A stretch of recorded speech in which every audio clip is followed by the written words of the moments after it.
Good morning, everybody. Kevin, how's it going? Thanks for checking in on a Tuesday. Crazy night last night, huh? Crazy television night on ESPN last night. I'll be getting into that today. Quick shout out, John Billings and Mike from Where's Your Next.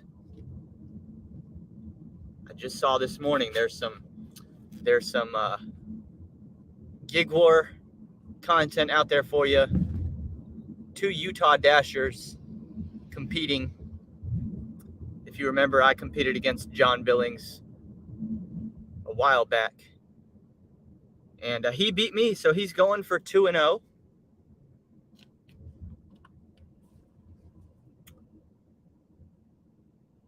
I saw his premiere this morning.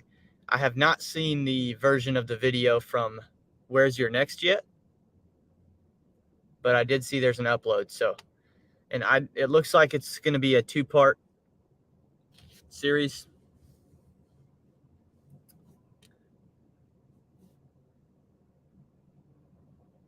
So keep that in mind. It looks like it's going to be 2 parts. Part 1's out there for you to see. I don't know what... Jody, you must use some sort of emoji. That the way that I see it, it says like hand-purple-blue-peace. How does that look in YouTube?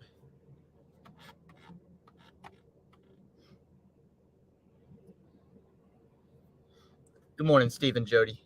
I'm trying to see.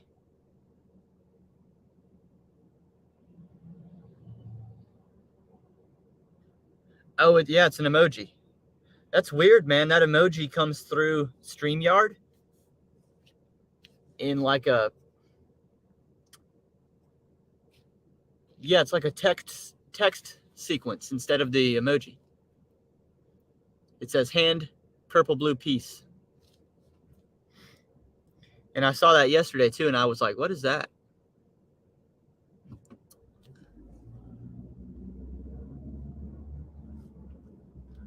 I wonder why it's not coming through. Maybe it's because you need a new phone, Jody. Maybe you need that iPhone upgrade after all.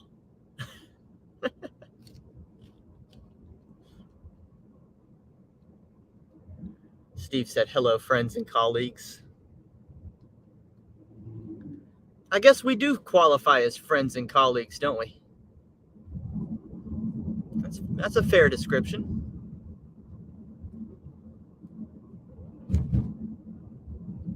I'm hoping for a good Tuesday. I only made $110 yesterday. I can go ahead and tell you right now, $1,000 is not happening this week. It's not happening. I decided I'm going to host Friday night at my house.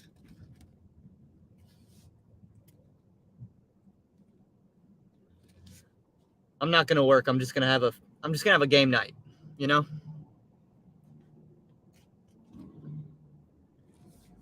I mean, I'm 2 days into the week already. I've only made $160 total. And I'm taking Friday night off. There's no chance that $1,000 is happening. But, you know, it's all right. There's another one. Face dash fuchsia dash poop dash shape.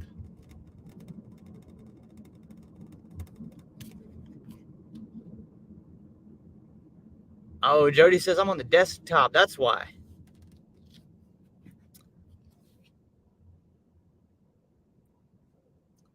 Here's another one. Face dash blue dash wide dash eyes. Good morning, Giggity. Jody said it's StreamYard's fault. It's funny that it doesn't recognize the emoji, but it gives me a description of it.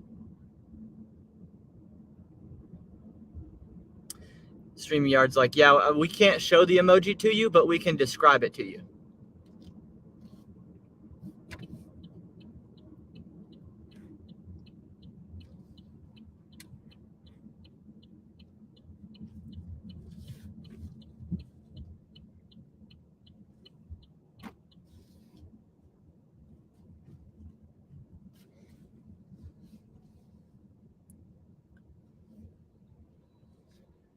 This morning I took the time to screen record yesterday's cuck combo. And I'm starting to piece it together and edit it. I think I'll be able to upload that tonight for all the people that missed that yesterday.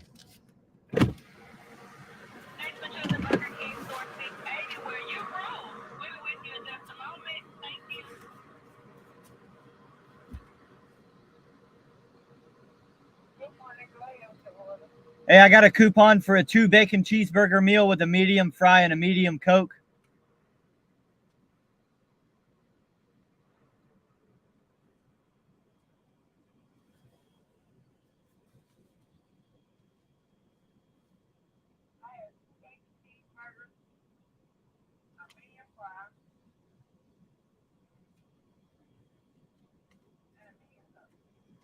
Yeah, it's a coupon. 3778.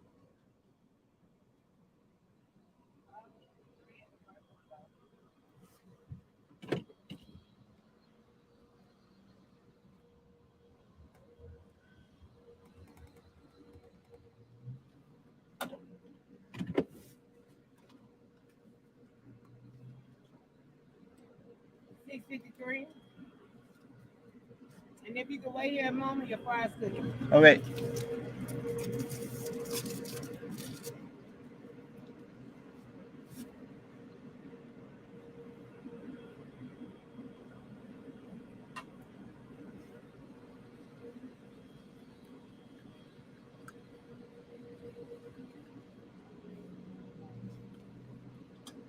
Thank you. Thank you. Just like right here.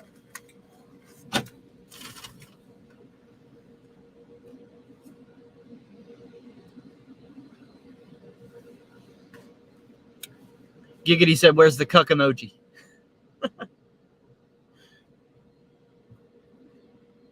Bud Soda said, what is that word? You talking about ayahuasca?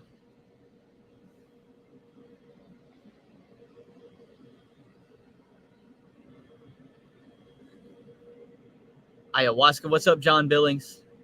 John, I already pitched your gig war. Told everybody to go watch it. Brandon Diaz is here. Says Dasher Benj will be in the chat when his hot bags are in between washes.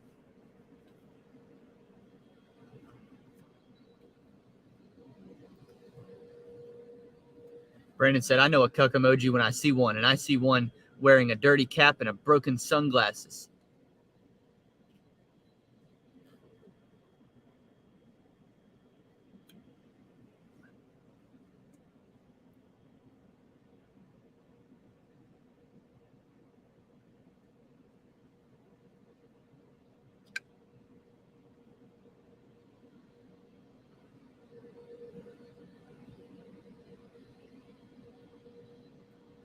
Steve said, good video today, John. I thought it was well edited.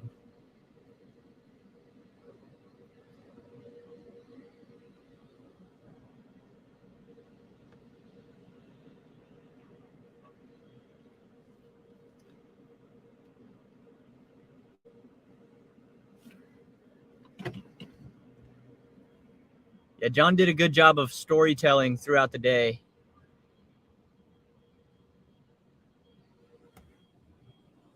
Thank you so much. Y'all have a good day.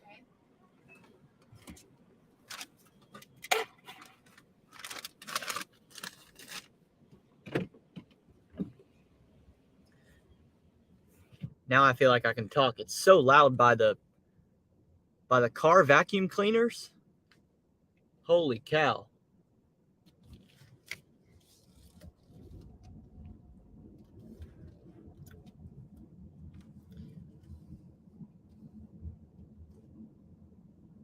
Yeah, it's fun seeing like a lot of the people in the gig space, the ones who kind of came in around the same time that I did. And I've seen, I mean, oh my goodness. One day I'll go back and react to my very first upload on the channel.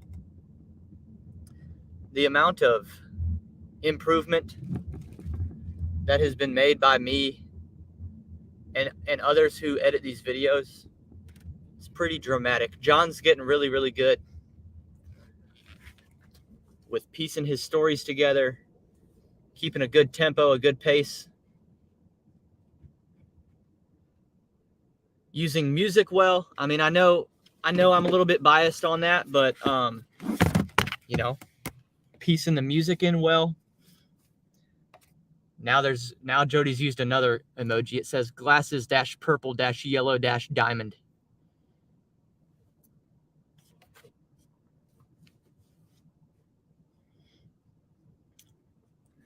Brandon said, I got a purse from Welty, $2 from Welty, a boy shirt from Pedro, and now I'm just missing getting a child from Tony.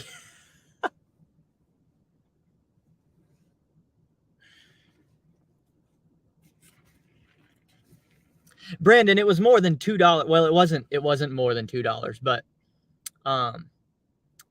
you know, the significance of it was more than $2 though. You can't say, don't be out here telling people that I gave you $2. Be out here telling people that you won the lottery on my channel, because that's what happened. You didn't just get $2. You won the lottery. You're welcome.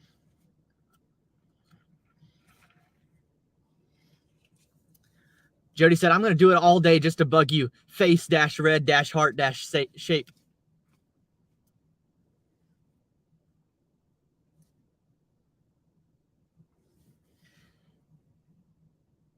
Giggity said, I'd love to hear the written description of the cuck emoji.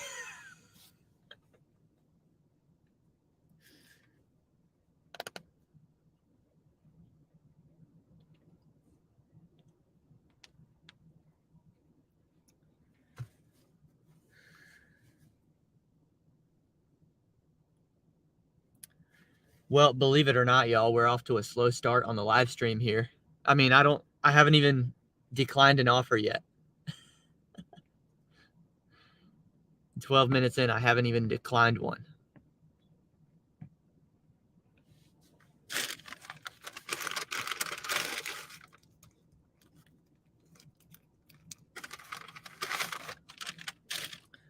That's why I figured I might as well go ahead and eat my lunch right off the bat.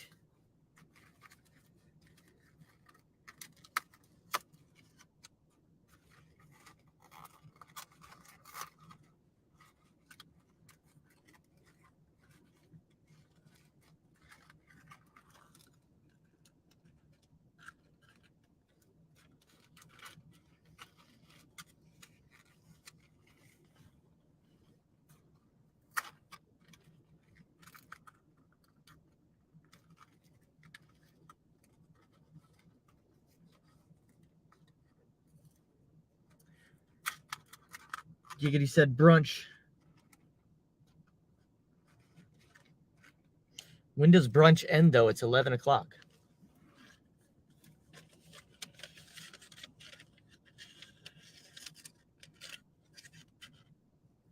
It doesn't matter if it's slow today. I got so much to talk about from last night. I mean, you got to be kidding me. First of all, I feel like the pregame lived up to how I hyped it. I mean, that was really wonderful to see, man. I got chills when Aaron Rodgers took the flag out. They took the lights down in the stadium. They just had a spotlight. He's running out of the tunnel with the American flag.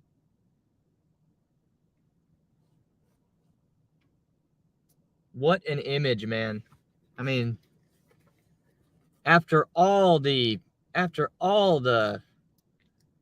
COVID, like, vaccination, here I go getting another live stream demonetized. But after all the anti-vaccine hate,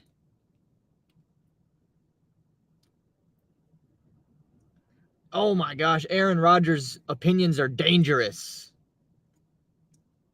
because he disagrees with Fauci.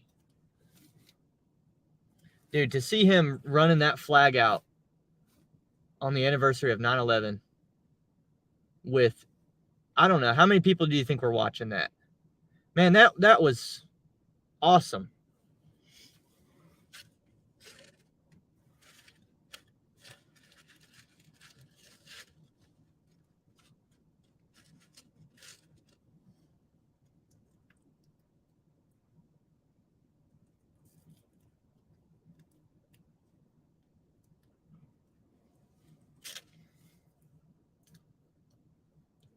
Jody emoji elbow cough.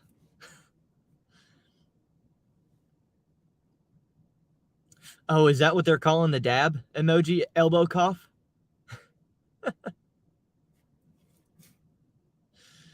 But Soda said, I hate 9/11. It marks the day we lost a lot of freedom and the terrorists got what they wanted.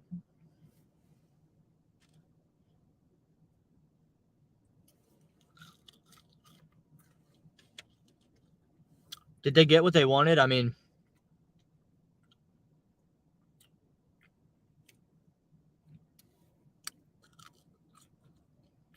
a couple of the terrorists that acted that day died and went to hell. So, not sure if they got what they wanted.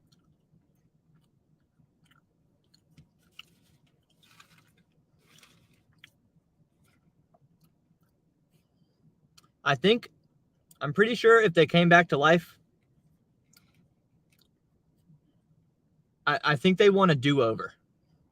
I don't think they'd do it again if they could. I don't think they'd do that over.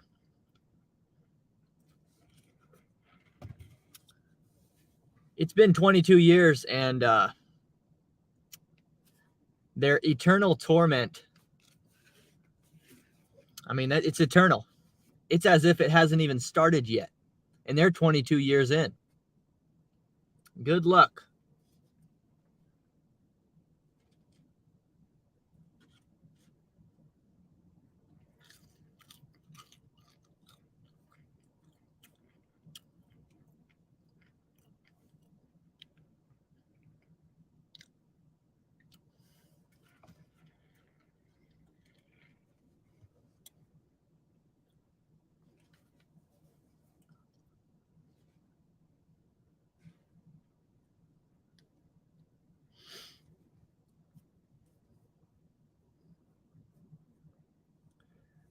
It was really cool to see a celebration of the country and the nation and the flag, and it was really cool to see that without any sideshow. Nobody trying to make it about them. No pride flag on the side. I didn't see any of that garbage. No, nobody trying to protest and display and make it about them and express their grievances. Nah, man, everybody shut up for 5 minutes and be thankful. And really think about what it is to be an American. I thought it was outstanding.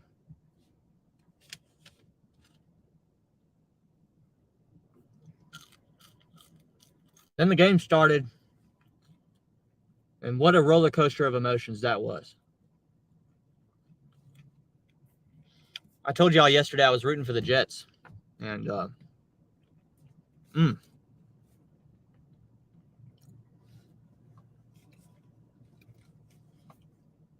I mean, I couldn't believe it. It was like I was naive to the possibility of Aaron Rodgers getting hurt. I just didn't even consider, and I don't know why. I mean, it's football, anything can happen, but I don't know why it just caught me so off guard. Because of the pregame, all of the hype of the offseason, I just lost a sense of the fact that might happen. And when it happened, I was just like, I could not believe it. I couldn't even speak for like 20 minutes. I was so shook. Because, I mean, you knew it was bad right away. I mean, when he didn't even stand up and try to shake it off, he just sat in place. And then when you're carting a guy from the tent to the tunnel, when you feel the need to cart him for like 30 yards right there, he can't even walk that. Oh, yeah. Yeah, no, it's over. It's over. And at his age, in this situation, was that the end? Did we just see the end of Aaron Rodgers' career right there? Was that incomplete pass, the final pass? His only pass as a Jet? Are you kidding? Are you serious?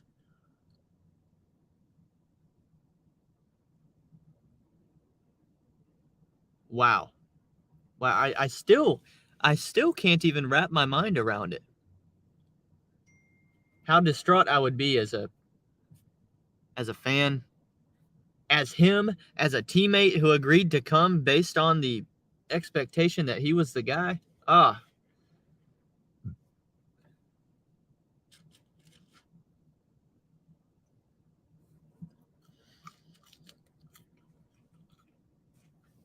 Let's sort of said he needs to retire. Don't care for most of the others anyway.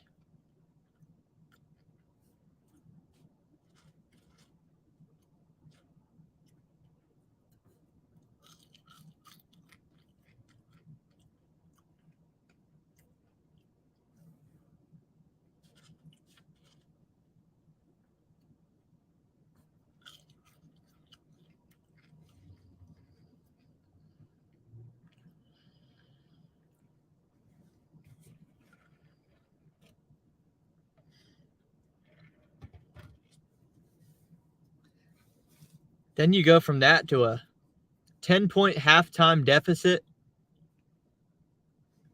and they end up coming back and winning the game.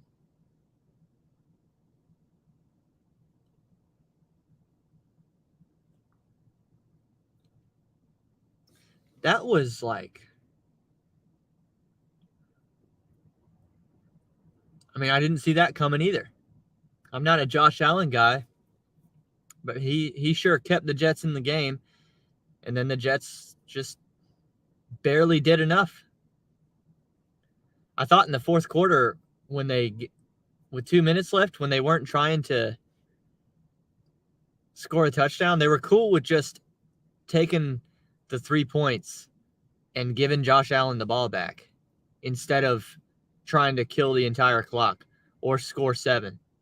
Because that's how little they believe in Zach Wilson. We're going to start with a 625 2.4 Chipotle order. This is really more like 625 for 3.5 miles because we're going to have to come back. Hold up. We're going to have to come back. There we go. We're going to have to come back. So it's not quite as good as it looks, but it's a good start to a Tuesday.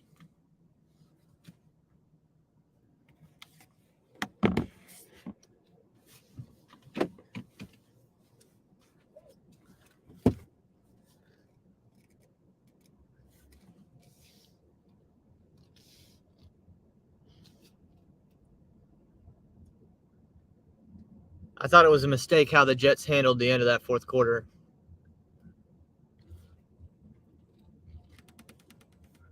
And I thought, I'm literally sitting there thinking, man, they don't even want to win this overtime coin toss. They don't even want to win it. They don't want to receive the kick and then have to score a touchdown to win it. I think they literally wanted to lose the coin flip, because then there's a chance that you can win. How it ended up happening was without Zach Wilson didn't even have to touch the ball because he went on the punt return. But you knew if you just get one more defensive stop, which they'd been getting all game, that their defense was stellar. It was like, man, all you got to do is force one more punt, and then all you need is a field goal.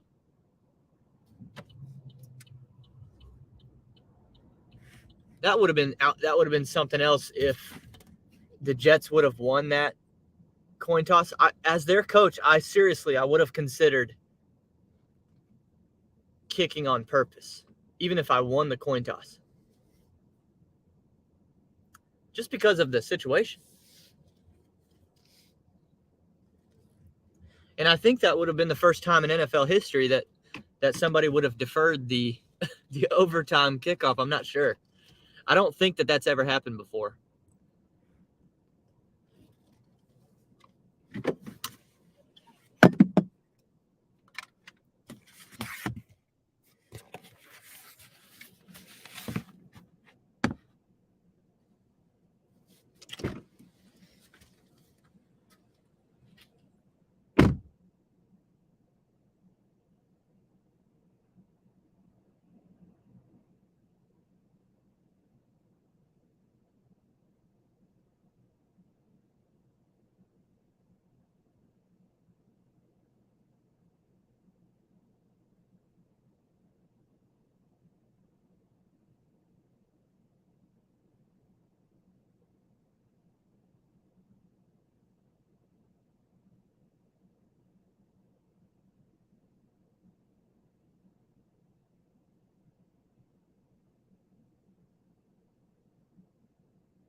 Steve, if Steve is still here, this one's for you. Let's go, Steve.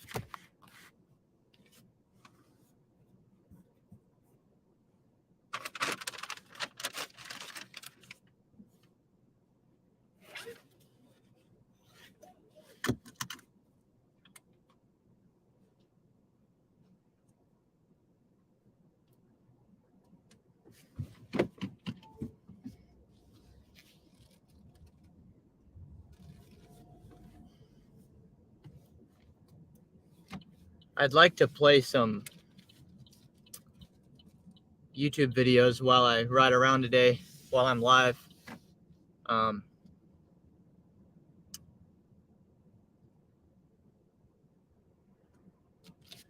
like to hear some alternative perspectives on last night's game, because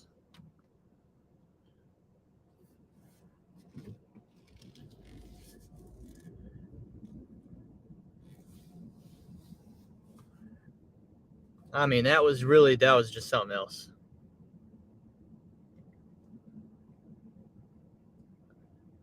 How about Good Morning Football's reaction?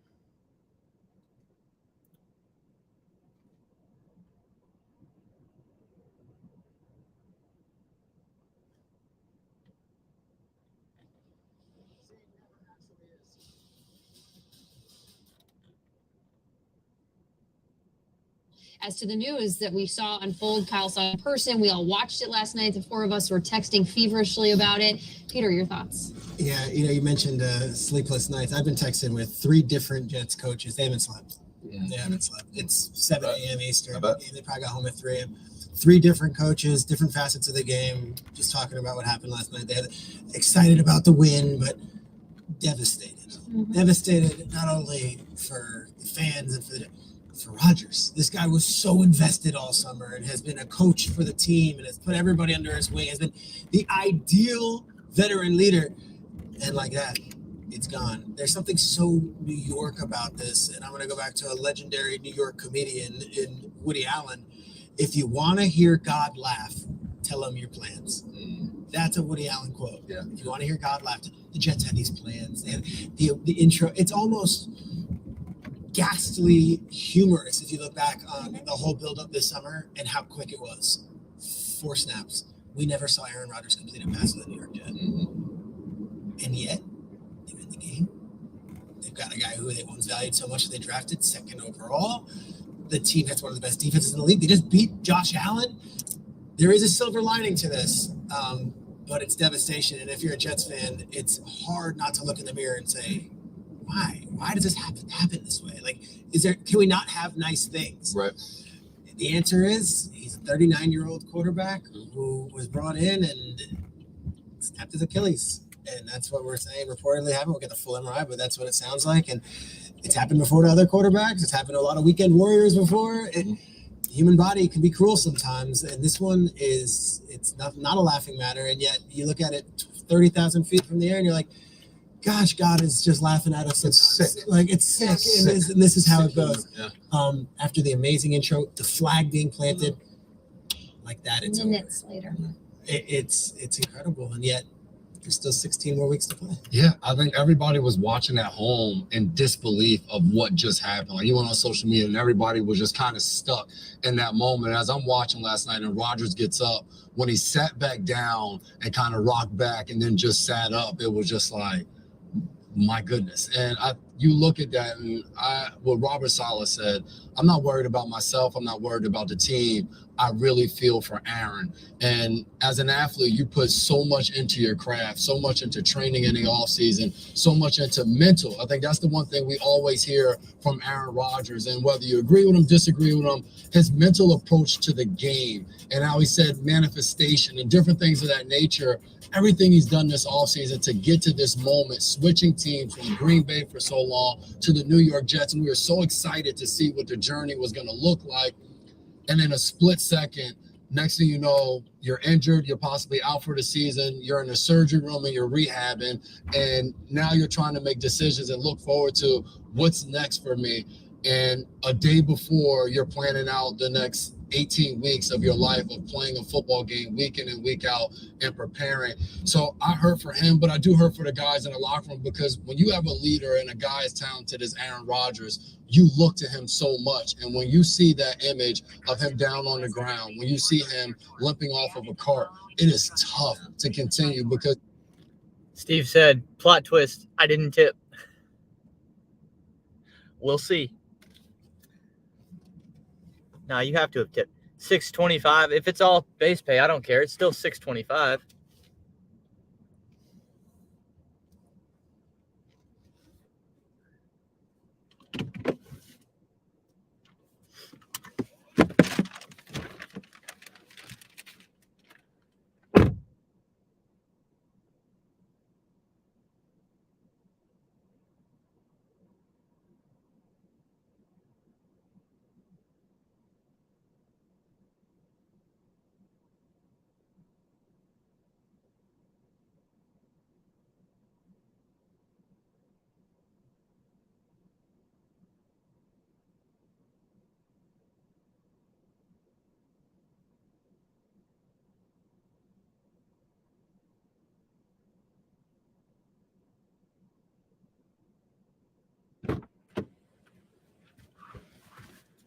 $6.25, $4 tip.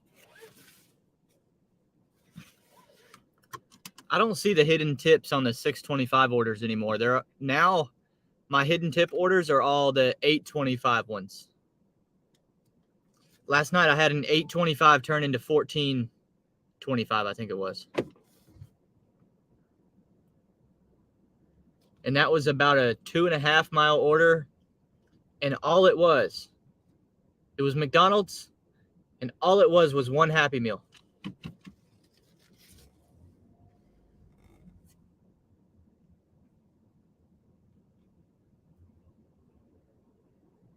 See if I can find it.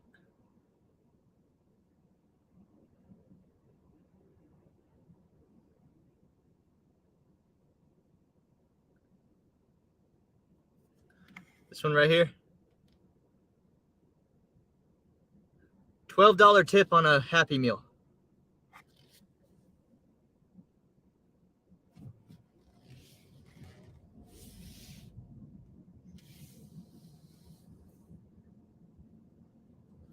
I want to know what emoji that is, Jody. Good vibes.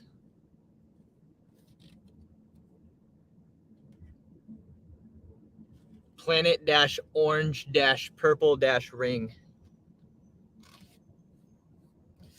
I want to know what the good vibes emoji is.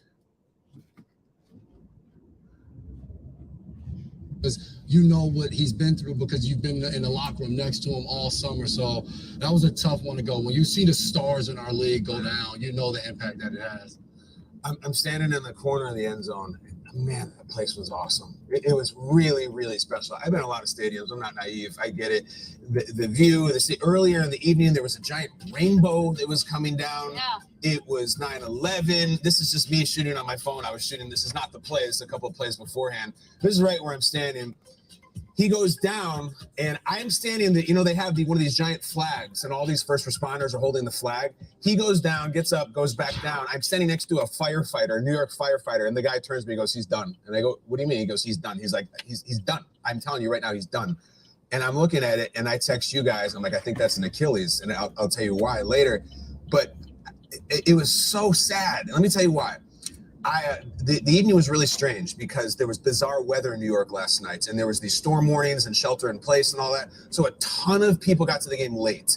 I left about 10, 15 minutes after the injury, and as I'm leaving MetLife, there's a lot of people coming in, all right? I walked past, this breaks my heart. I walked past these, it was a mom and a dad and 3 boys. All 5 of them had on number 8 Jets jerseys, all 5. And they're going into the game, and they don't know. They don't know. They're walking into the game. 2 minutes later, I walk past this crew of just bros, and they're Jets fans, and they're all chanting, "Aaron Rodgers." I mean, they've been tailgating, and they don't know because everybody's showing up late to the game, and they had no clue on the first few plays. So it was heartbreaking. Aaron Rodgers is the single most interesting player we have in this league. I don't care what you think of him or of as a player. He's a fascinating piece of content, something we talk about. And I mean, he's not going to play this year, guys. Like, let me just put the cards on the table. If you don't know, I ruptured my Achilles on camera for the show. We're shooting a commercial a few years ago. I had a full Achilles rupture. This whole thing about they fear it might be, it's not a thing. They know immediately. I've talked about this week. Let me explain how this works. If they think you ruptured your Achilles, they lie you down on the table, on your stomach. They squeeze your calf, and if your foot doesn't move, it's gone because the tendon is ripped.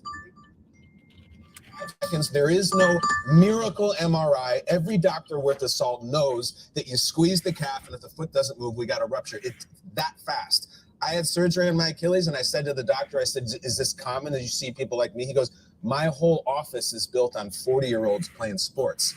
Here's Aaron Rodgers, going to be 40 this year. Wow. He tries to evade a sack like he's done thousands of times. It's gone. He will. Listen, I'm not a doctor. I'm not a trainer. I'm not an insider. I don't think he's playing football again this season based on. Wow, that was rough to hear. Good morning, Adam. Brandon said just confirmed on the ESPN app.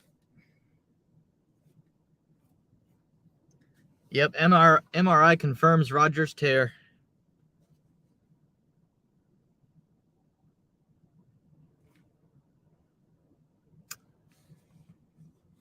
Dude, I mean, that was supposed to be one of the most interesting storylines to follow for the whole year.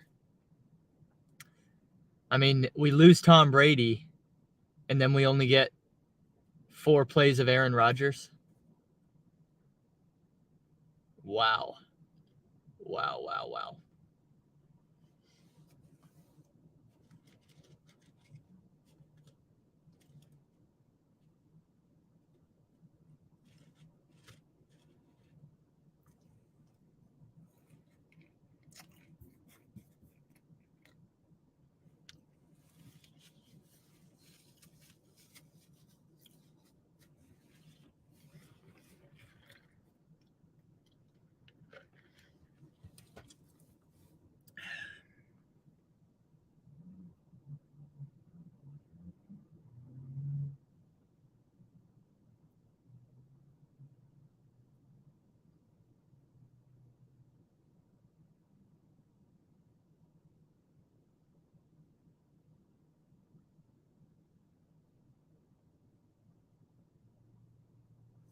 I hear a lot of talk about Tom Brady to the Jets.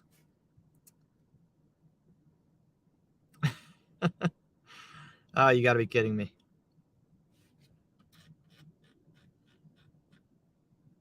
That's not happening, y'all. Not happening. But might be fun to talk about it.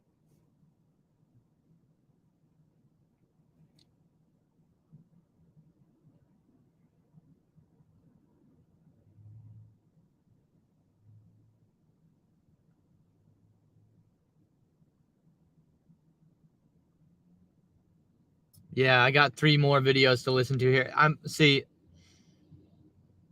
Some days are for like creating content, but today I got to consume a bunch of content because I still don't even know what to think. So I need to get some different perspectives, you know. Let's say Tom Brady said, okay, cool, unique opportunity. The New York Jets. No, I'm just saying, he's got a son that lives in New York. Let's do it. How hard is that to step in? It's very hard because Tom works best when it's his system. Yep. He's never played in this system before. Even when he got to Tampa, they ran a lot of what he had run before. And when the bye came, they basically said, okay, Tom, everything that you want to run has been implemented. And you see they took off that first year he got there because he was all his stuff. Quick, a lot of smoke screens, a lot of jailbreak screens, getting the ball out of his hands quickly.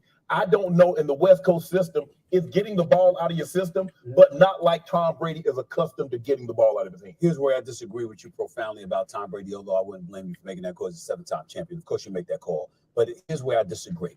Number one, what you just highlighted. all the intricacies of that.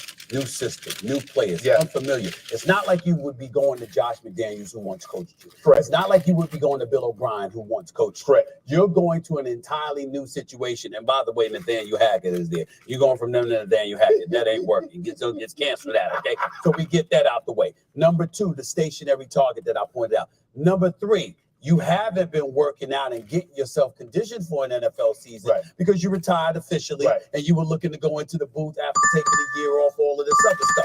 That's number 3. And number 4, the level of competition. See, you were in Tampa last year in the NFC. Now you would be against Buffalo, against Miami, against Cincinnati, Cleveland, Pittsburgh, Baltimore, Kansas City, Jacksonville, Los Angeles Chargers, but I'm sorry. That's what's so funny about people that say the NFL is scripted.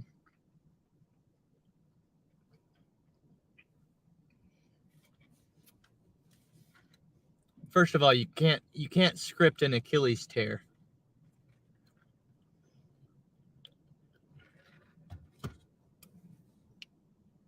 But yeah. I guess whatever the NFL script was, they're going to have to completely redo it now. Starting from, that's why it's ridiculous to think that the NFL or the NBA is scripted in the way that wrestling is. Come on now. The writers better go back to work this morning. In all honesty, people want to know how I feel. And the truth is, there is no way in the world I have processed this. I understand that millions of things have happened yesterday in the world that in the big picture were more significant than this.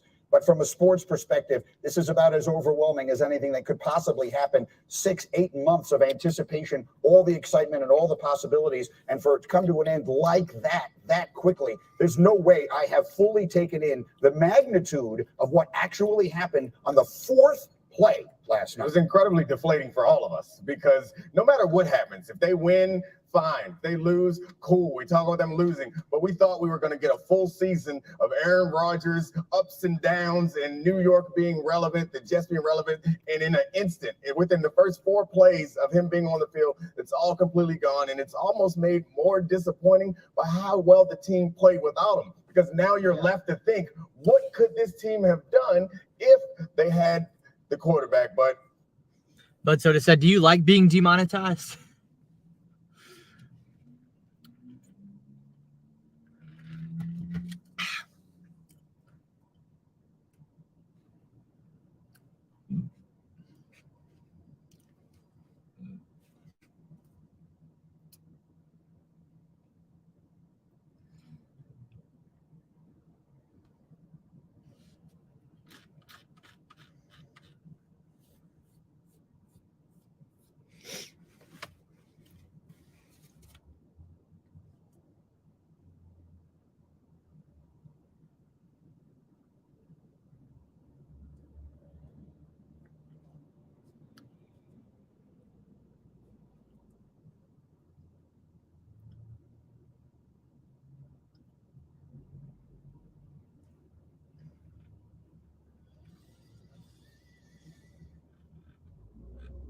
He loves to fight. He's a fighter. This guy loves to prove people wrong. He's 39, Foxy. You know the body starts breaking down once you get up to that age. But the way that Aaron Rodgers thinks, he's like, you know what? Maybe I don't want this to be the end of my career. He always said that it wasn't a swan song this year, right? He was going to play for multiple seasons, maybe even more than 2.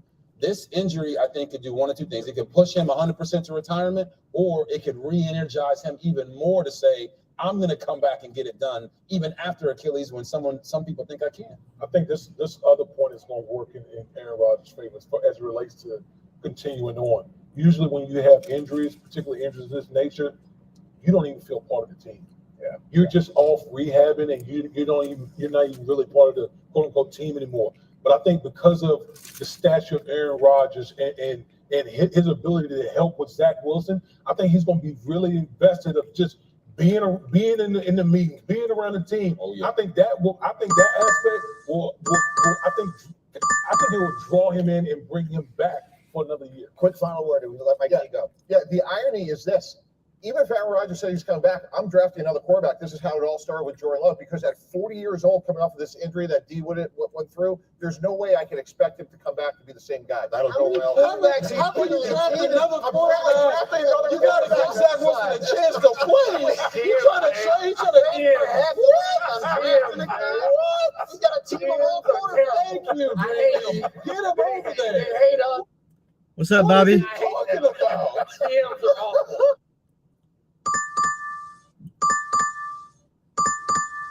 What's up, Bobby and Tony? Tony said Aaron's taken out by the deep state.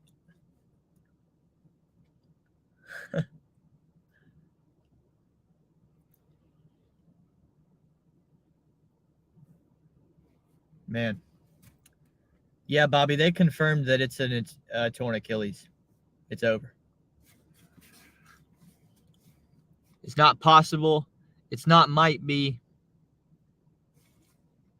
It is what it is.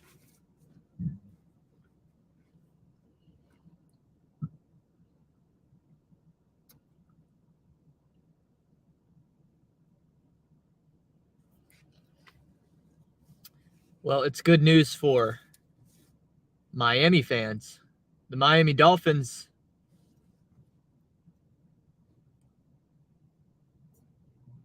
nobody wants to see that happen, but the reality of it is that's the best thing that last night is the best thing that could have possibly happened for the Miami Dolphins. A Bills loss and Aaron Rodgers is done for the year.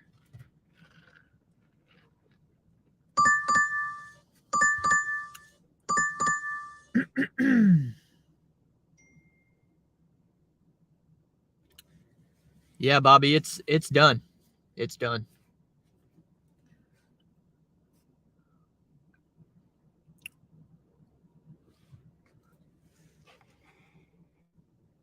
There you go.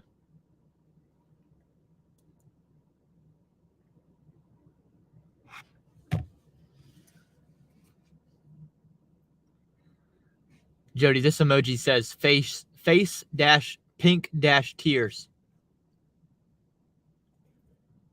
Was that like a crying emoji? Laughing emoji? Hey, Kevin. Bobby says the question is his career over. Yeah, that's what I've been talking about. I mean, at a certain point, it makes me wonder how close he really was to retiring.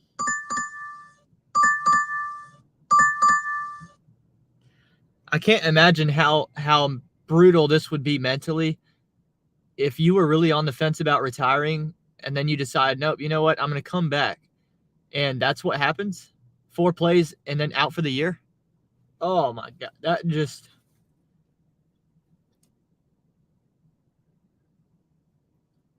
That would take me a long time to get over mentally.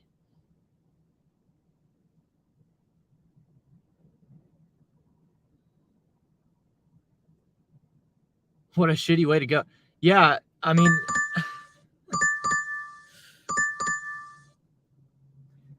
at a certain point, it's like, man, he just, wow, should have retired a Packer, right? Then he could have been one of these people that spends their whole career on one spot.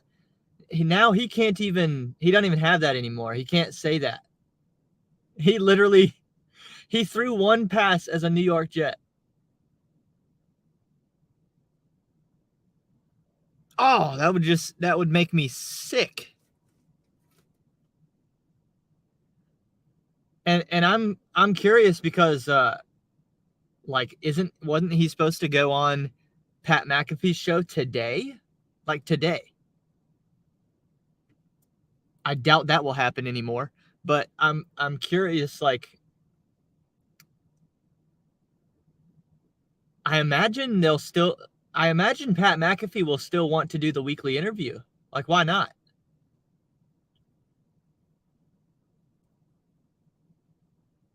But if I was Aaron Rodgers, I would not be able to go on camera and speak for, I would need several days to like get over it and figure out what I'm going to say.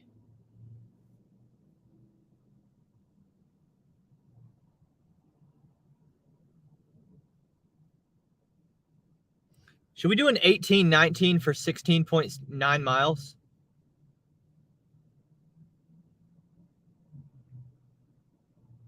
Probably not, right? Nah.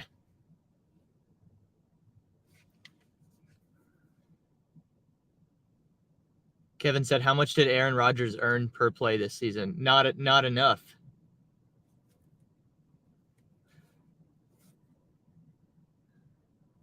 Think of what, even if he decides I'm going to retire, I'm done. You still have to put in a significant amount of rehabilitation on this leg just to live normal life again. Like that, this is tough.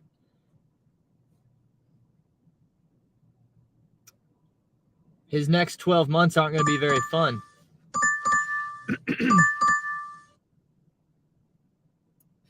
Not going to be a fun 12 months no matter what he does. Tony said if he would not have screwed Denver with Russell Wilson, he would have been fine. Bobby said Jets invested a lot of money in free agents to get him. Who's even out there to replace him? And Kevin said Carson Wentz. Yeah, you hear some Tom Brady rumors, but that's just a bunch of garbage. That's not happening. I can tell you that.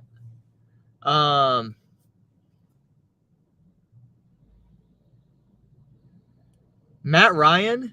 You remember Matt Ryan said he's in the booth right now, but I heard him say a comment that he's not permanently retired yet. Do you give Matt Ryan a call? I mean, he just played last year. He's not, I wouldn't say he's cooked yet. Is Matt Ryan better than Zach Wilson right now? I would say, yeah.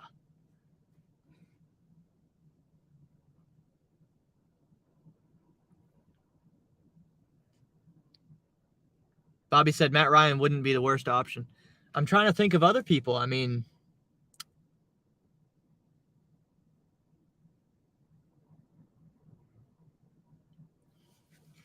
imagine if the 49ers had not traded Trey Lance yet to the Cowboys. You could have gone and traded for Trey Lance and seen if that worked.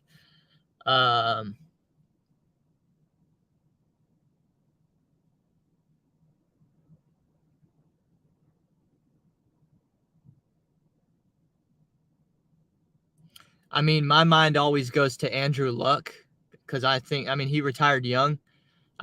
Honestly, if he,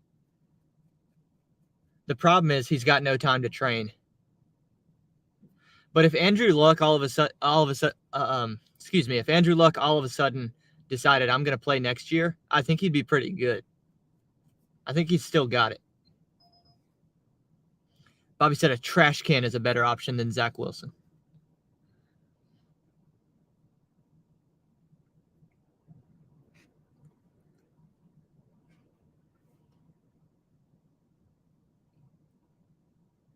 Tony said, let's trade Russell Wilson for Zach. Kevin said Lance can't play. Yeah, I don't think so either. But, I mean, what are you going to do, though? This Jets team is really good.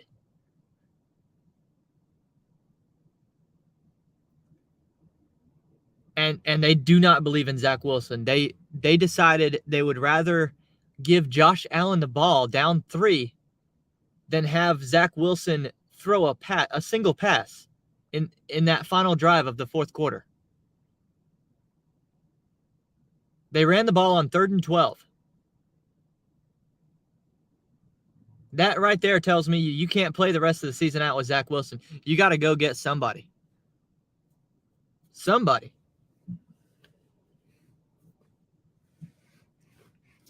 I mean, I'm just running out of ideas, though. I mean, Mike White's gone.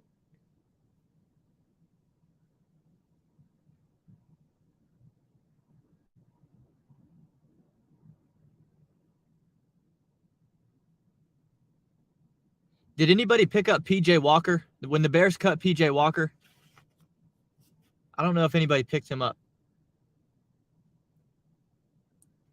Jameis Winston is a backup in New Orleans. You could try and go poach him maybe. See if they'd be willing to do a trade because Yeah, I don't know, but a lot of these teams don't want to give up their backup quarterback either, though. They're not just going to give you Jameis Winston for nothing. I mean, Tony said Tebow. There's a Denver answer right there, Tim Tebow.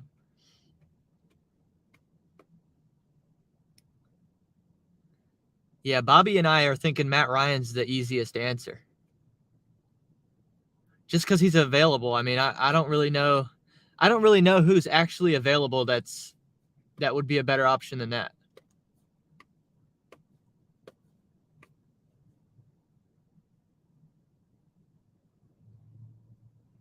Kevin said Brissett from Washington. Yeah, I mean, you could start looking around at the backups. But, again, nobody has any incentive to give you their backup. Everybody knows they're going to need their backup at some point this year. Every team's going to have to play a backup at some point. So you're not just not going to give Jacoby Brissett or Jameis Winston up.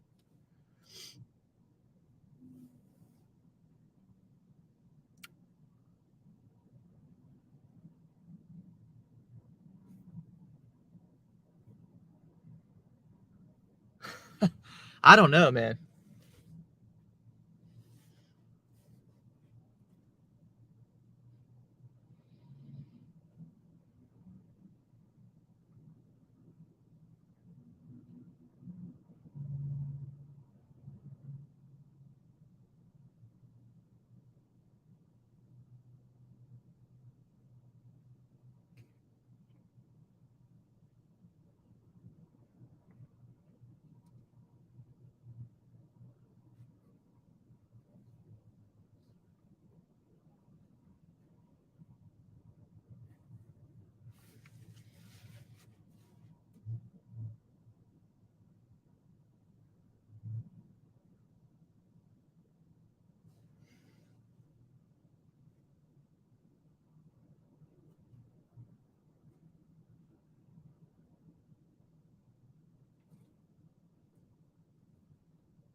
I wanted to hear Skip. I used to be trapped in the cycle of bad credit. I got to hear what Skip's got to say about it, too. You first, you tore your Achilles back in 2017 in Seattle. What was your reaction to what you saw last night? Devastated, shock for my good friend Robert Saleh, for the Jets team. It's one of the worst injuries you could have, especially in professional sports and in football, because it takes such a long time, not only to heal, but mentally. It's such a journey. It's such an up and down roller coaster of emotions every day, because you don't feel like you have any strength in that leg. You feel kind of numbness from the calf down, and you just got to keep trusting the process, keep believing, keep trusting the process. But it takes at least 6 months before you feel anything close to normal. And for him to play the quarterback position, I mean, he's 38 years old, 39 years old. It's going to be a long road for him to come back. So you just hate to see it. You hate to see all this build up, the hard knocks, everything he's done, all the hype around the team, the defense, and for him to only play 90 seconds, 4 plays, it was heartbreaking. Yeah, it was the moment it was something serious. I didn't know if it was an ACL or a broken ankle, something that I've had before. And you could just tell once he stood up and then he laid back in that situation. I went through something similar as a player in 1999 when we're coming off AFC Championship game in 98. First game of the year, we're favored, as you remember, as the top dogs going. Yeah. It's similar to the Jets situation where we are favored by many people to go to the Super Bowl and win it. Vinny Testaverde was our quarterback. He goes down the first game, pops his Achilles against the New England Patriots, and I can only imagine what the teammates were saying, because I know what we said and how I felt as a player looking at this situation. My dreams just went out the window as a Super Bowl, because we're now turning to the backup quarterback. Hey, Bobby said Andy Dalton. That's a good shout, actually.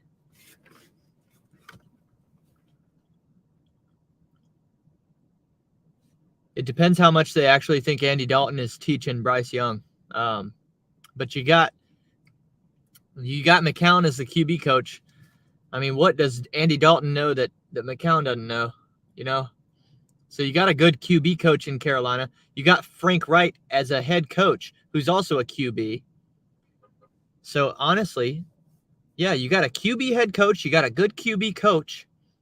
What do you need Andy Dalton for other than to be the backup?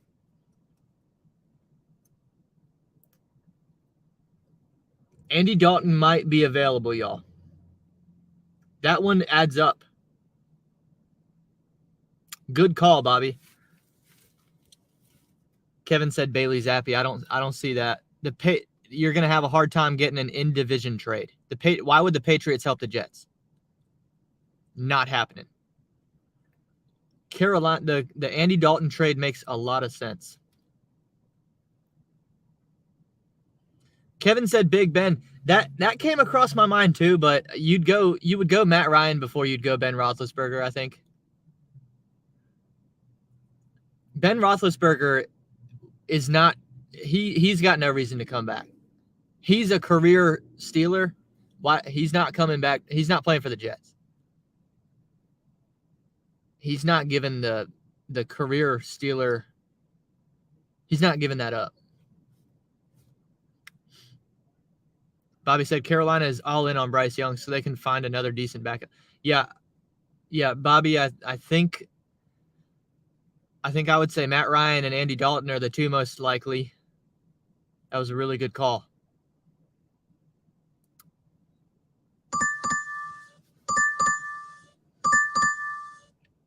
There we go.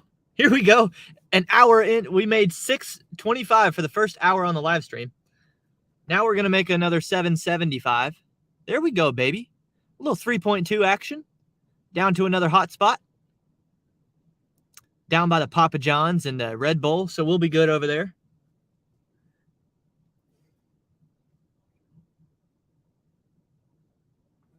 Nah, man, it's hard to like complain about not making money in a shift. Like, first of all, today's a Tuesday. I figured we're not going to make very much money on the live stream today, but man, it's really hard to complain about not making much money when I'm healthy, you know? Like, you see, I mean, in some aspects, I know a lot of people would never even, it doesn't even come across their mind to feel bad for a person like Aaron Rodgers. Because, like, who was it that said, what did he get paid per play this year? Some people are just like, oh, for his amount of, for his salary, I would take his problems. And to me, it's like, really, like, would you? Would you, though? I mean, I know you would, but are you making the right decision?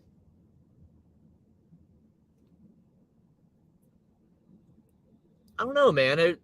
There's something like, it's funny about life.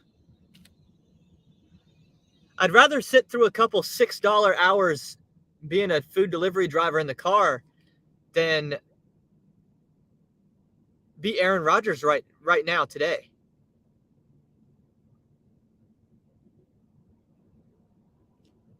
I mean, that's got to be extremely mentally and emotionally and spiritually difficult what he's going through. I would not want that right now. It's hard to complain about a couple bad hours on DoorDash.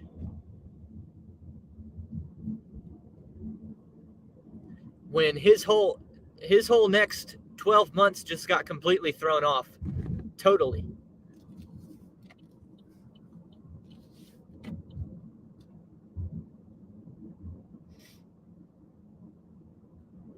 And maybe more than that. That might be, if that's the end of Aaron Rodgers.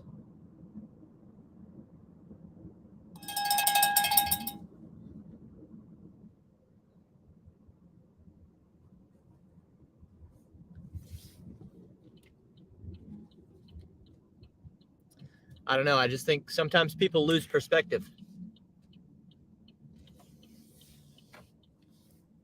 If I complete this DoorDash shift, sometimes I lose perspective. I'm guilty of that myself.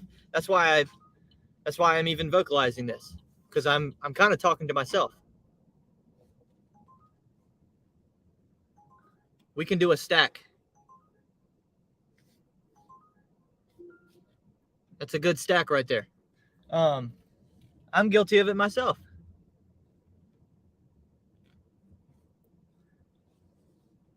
But if I mess around on this live stream and I make $20 and then I drive home and I drive home without an accident, who am I to complain?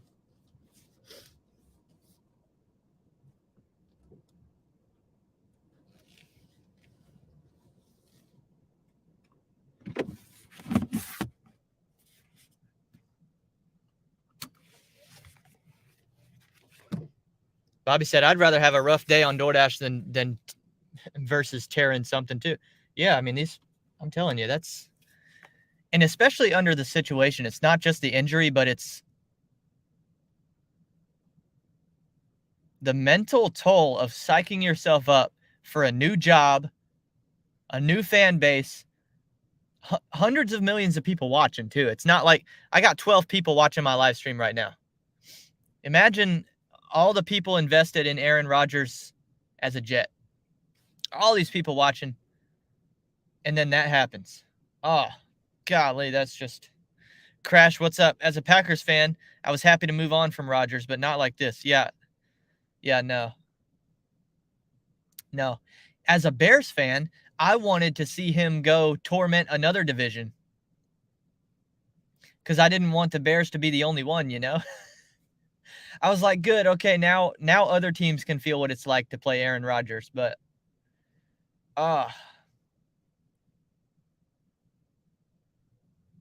just terrible. Jody, I see that emoji. That's the first one that I've seen. You must not be on the desktop anymore.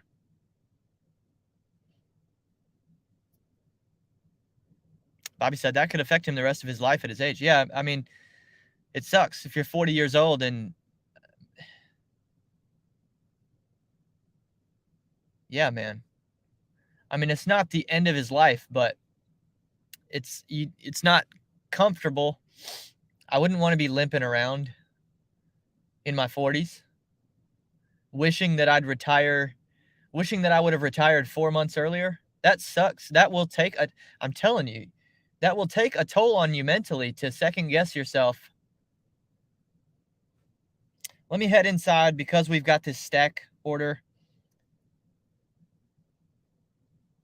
I don't want to be late to either of these drops. Jody says, yes, I am. Yeah, I see that emoji too. Welcome back to the world of visible emojis.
Brennan said Minshew could lead the Jets to the playoffs, but doubt the Colts would do it.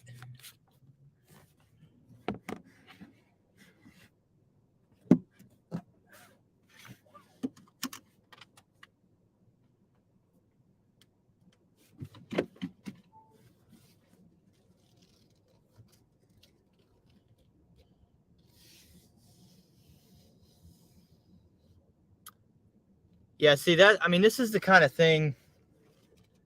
This is why I would draft a quarterback probably every year. A late round quarterback. I mean, with how like a Dorian Thompson-Robinson, you saw how he looked in the preseason. Like, if you're a Jets fan, wouldn't you be you would feel a lot better, right? If you had Dorian Thompson-Robinson right now.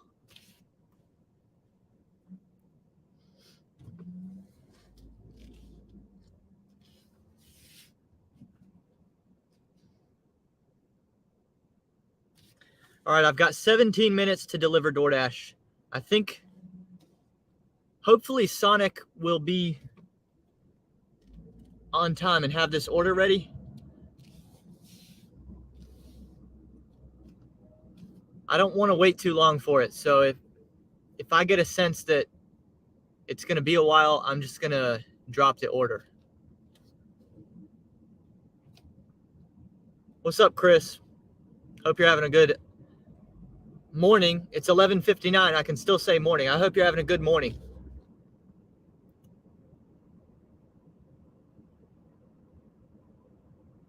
In a quarter-mile turn right.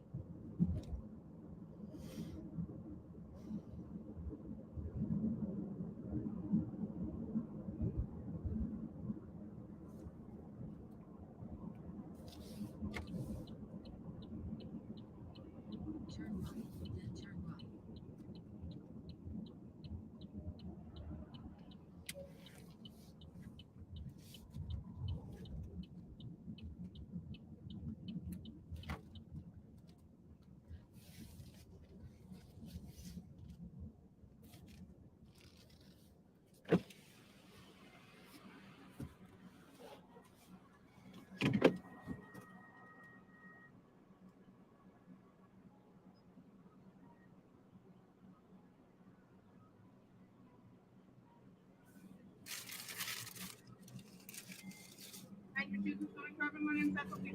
Give me just one moment, please.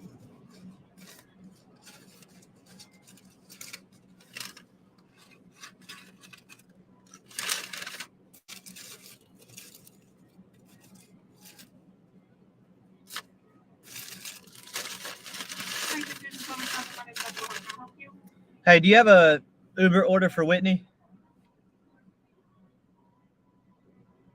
I do. Okay. Is it about ready or? Yeah, it's ready. Okay. All right. Thank you. Cool deal.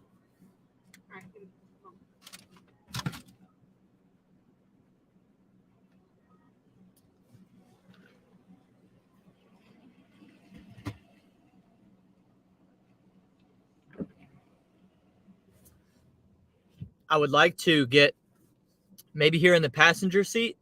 I would like to be able to have like screenshots of my current orders, my current pickups sitting right here so that people could see like what I'm working on actively. I think that would look good on the screen.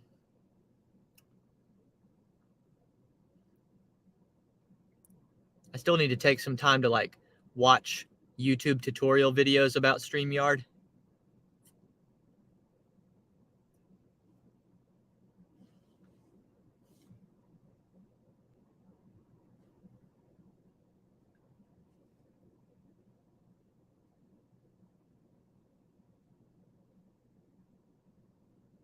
Backs in this situation. In my press conference, playback, you see that press conference and listen to it because we got it right now. You would think, as I look back and reflected, I was really crazy. I was really crazy. But we lost our star quarterback due to Achilles. In my Hello. Delivery order? I do. All right, we just got one load right here. All right. Thank you. And then the little bag. Here we go. Appreciate y'all. Thank you. Have a great day.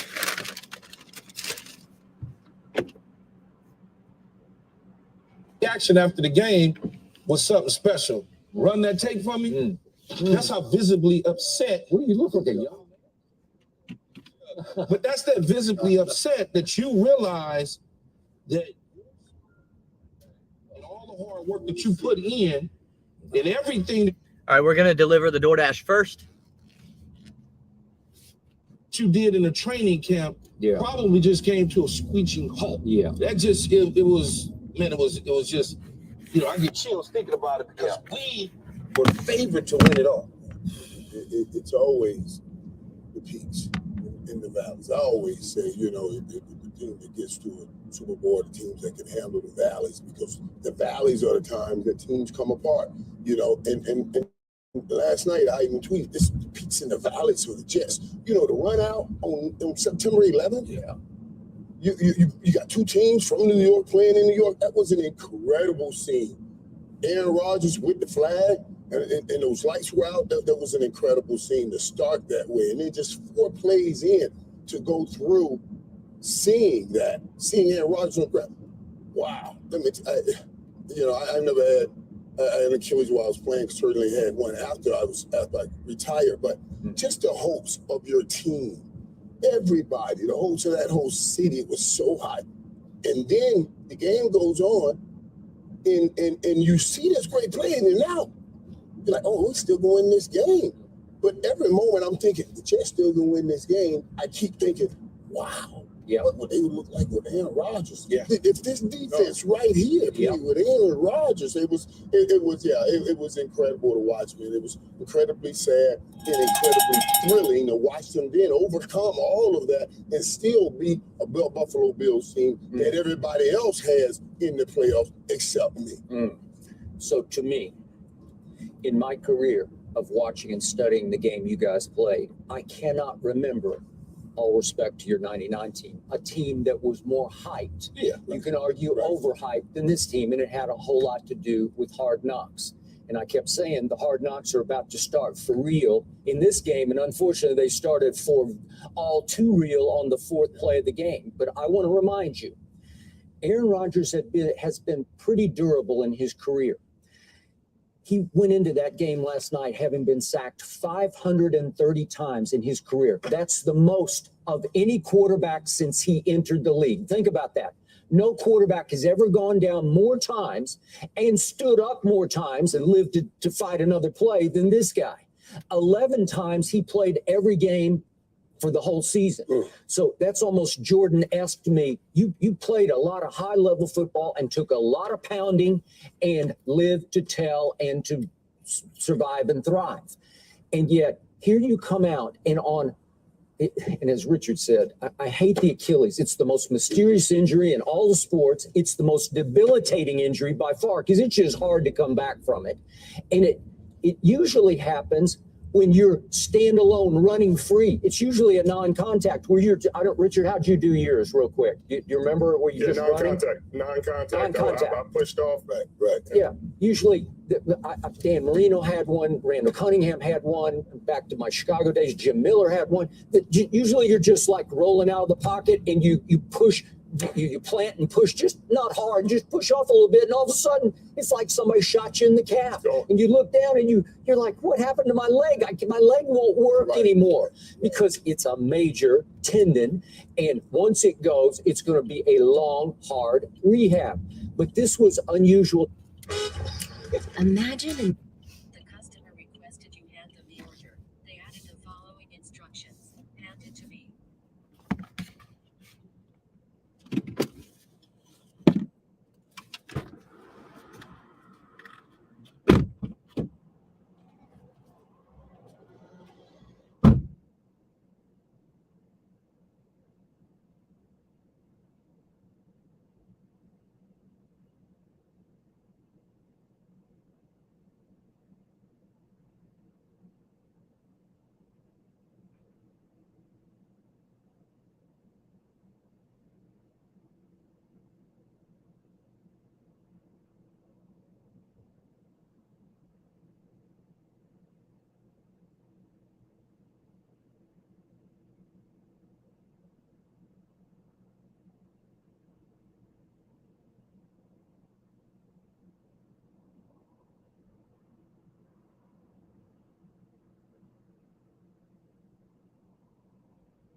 Is there a world where New York welcomes back Sam Darnold?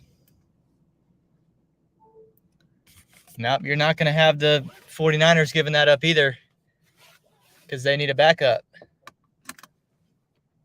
And they like Darnold over there. What's up, Mike? How long have I been going for? An hour 22 on the live stream. We're at $14, but we're about to make another drop here momentarily.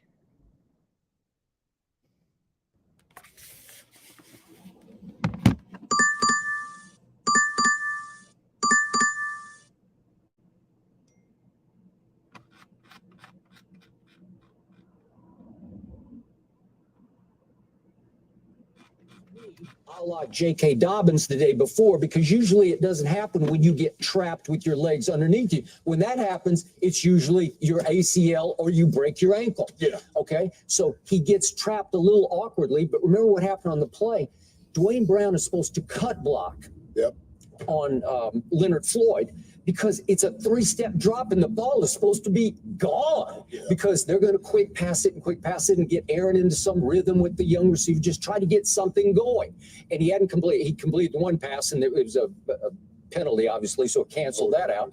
Yeah. And yet on this one, he holds the ball and Dwayne Brown tries to cut block and got him just for a second, which is all you should need to get it. And all of a sudden, Leonard Floyd said after the game, I kept going and going, and I'm thinking, yeah, hang on to it, Aaron. And for whatever reason, Aaron did not like what he saw. And all of a sudden, as Floyd is ripping him down, his leg is caught underneath and he tries to push off free. And remember, he had a calf issue in the offseason. Remember, in the OTAs, he had a calf. Usually, if you have a calf issue, it will weaken the Achilles tendon. Remember Kevin Durant in the finals? He tried to come back too soon off a calf. And what happened? Kaboom, it went in the finals. And what happened to Aaron? Pressure on the Achilles. Yes. It puts more pressure with the calf. Yeah. You know, the crazy thing about just the Jets in general, it's almost like the snake bit at that position. I totally agree. You know, my rookie year, Neil O'Donnell pops his calf in warm-ups at the beginning of the year. Then Vinny tears his in 99. 2006, Chad Pennington tears his rotator cuff as the Jets are getting something going. Mark Sanchez labrum tore in preseason in 2013. Now you're dealing with Aaron Rodgers. And in between, there's been other injuries at that quarterback position for the New York Jets. It's a mind-boggling thing to think that every guy that comes in there that's supposed to uplift the position and be the guy goes down with injuries. Yeah, and you know, you said a couple things, Skip. Skip, you said it was overhyped. I understand it was hyped a lot. But when I saw what happened on the football field, that defense on that football field, and we ain't talking about this, and I'm going to talk about this. Hall is a different that's a different dude. Hall is to come back and run like he ran last night off of an injury. That's a different dude. No, he would have scored that touchdown. That's what I'm saying. Garrett Wilson do the damn if he wasn't doing all this here, he's throwing his hand up. But listen, my point to you is, I know they were hyped a lot, but with that run game, with that defense, and Aaron Rodgers, over ain't the word you got to put in front of hype. They were hyped right. That team would have been insanely incredible. They'd have been good, Richard. Right. They would have been extremely. I call it hype right. They were hype right. Yeah, they were. The hype was right on in that defense. We talked about it on this show because you didn't know this was supposed to be Josh Allen. You know, another year of him, dismantling, but he didn't play as well last year against the New York Jets. He didn't play well again last night. He lost to Zach Wilson last season, even with all his struggles and everything going on. Zach Wilson was able to beat the Buffalo Bills. And this Buffalo Bills team, if Josh Allen continues to throw those interceptions on deep balls where he's saying, hey, I'm better than you, my guys are better than you, and throwing into double coverage, they're going to continue to struggle. But the Jets are who you thought they were. They're great in the secondary. Jordan Whitehead had an incredible game. They had multiple sacks from Jefferson, Quinnen Williams putting pressure all over the place, Jermaine Johnson, all that rotation. They had 5 sacks. They had 3 picks from one guy.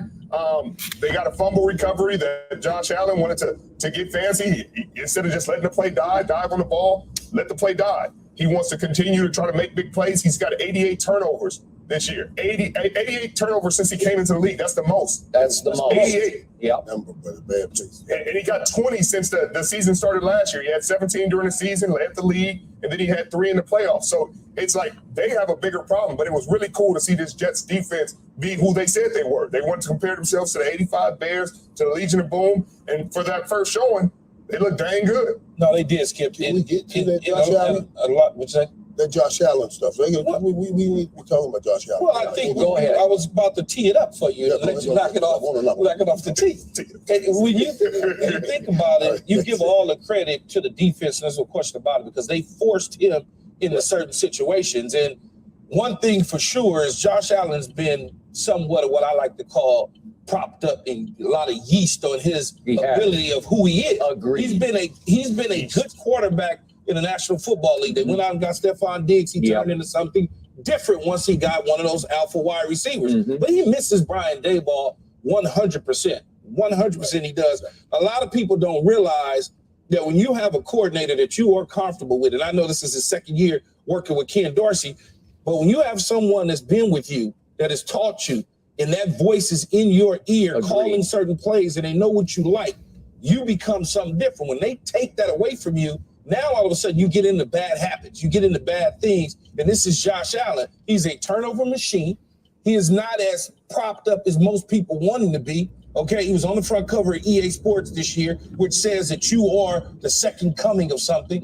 He was supposed to be the kryptonite to Patrick Mahomes. Well, that's over with now. It's now Joe Burrow. And so as you start to look at, if you start to look at Josh Allen and where he's at, he becomes more of a liability at times for the Buffalo Bills. We don't talk about him and his deficiencies nearly the way we do about some of these other quarterbacks in the National Football League. May I interrupt real quick? Go ahead.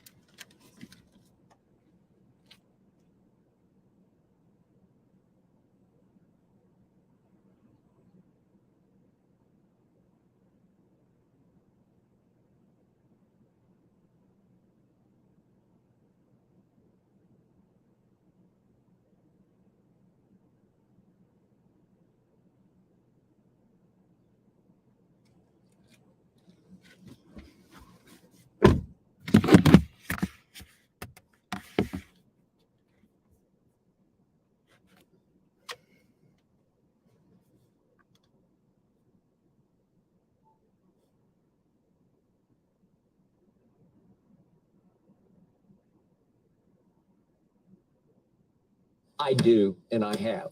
I have said this now for a year on this show. There is something missing in Josh Allen. We see the arm, we see the legs, we see 6 feet 5 inches, 240 pounds.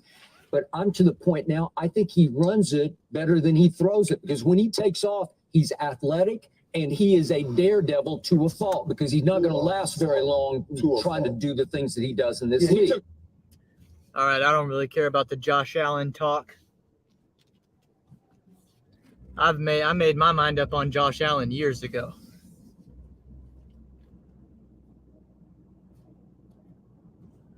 He ended up being a lot better than I thought he was, but he's not. I'm not worried about Josh Allen.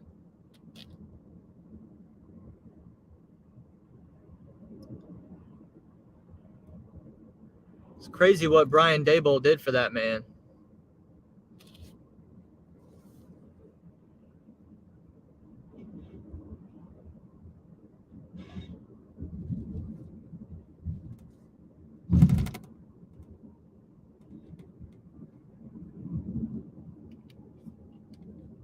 Turn on Spark. I guess I will. Yeah, give me a minute.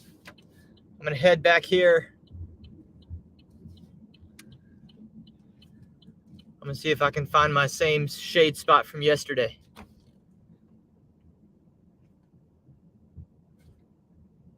Nope, taken. But we got another one back here. Sorta.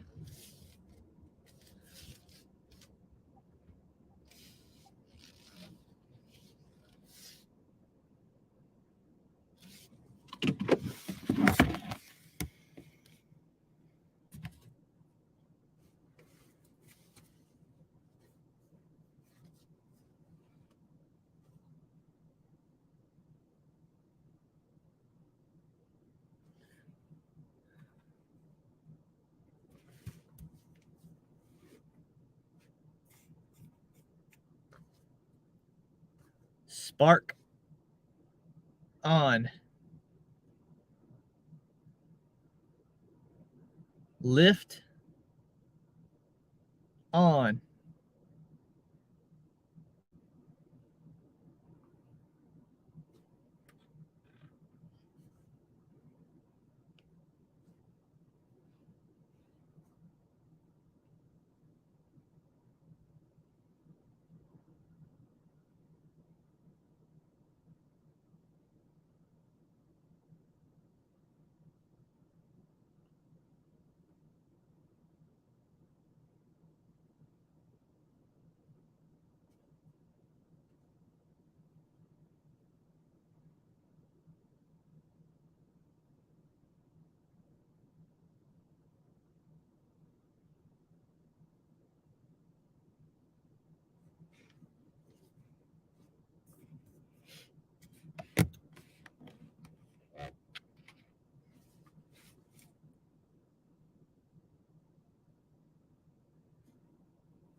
I might go ahead and just assume my Uber tip. So I was supposed to get $7.75. Let's go ahead and just put that in there and hope that that's what ends up happening.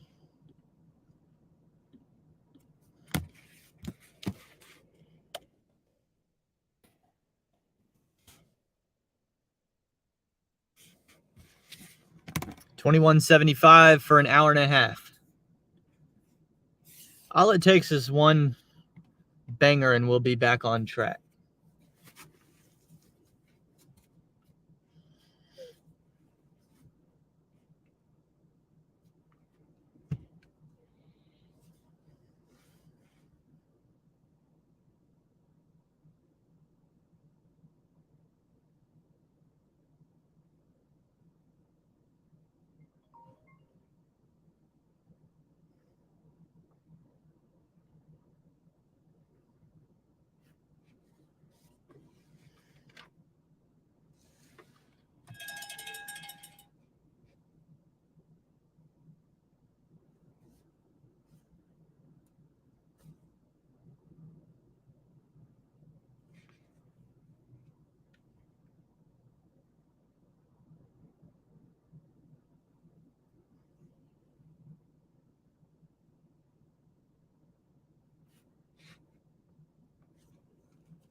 I can rock with this. This will take me back right toward the university, which is a decent spot to be, all things considered. 625, 1.5 miles.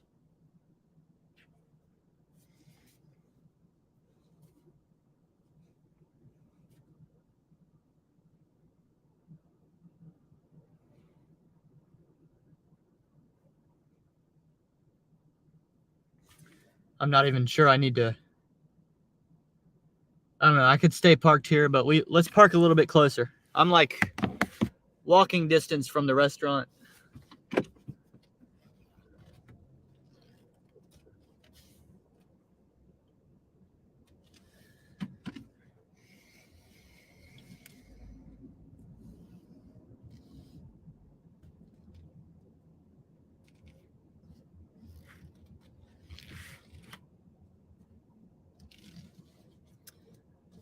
Here, let me just park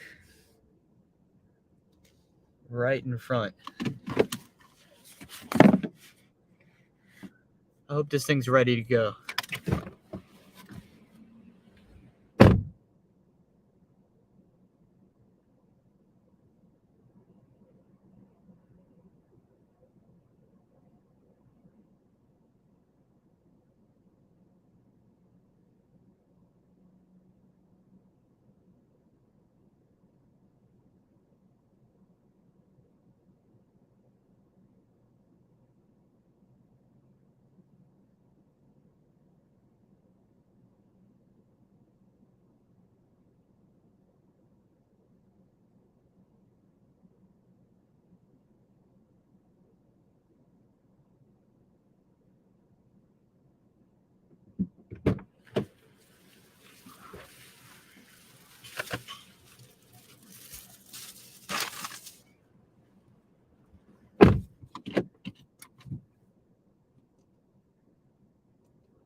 Brandon said, I played poker against Bud Soda and he called a pair a stack.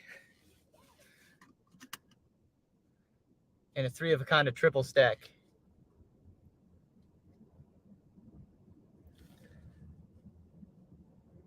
He's got a pocket stack.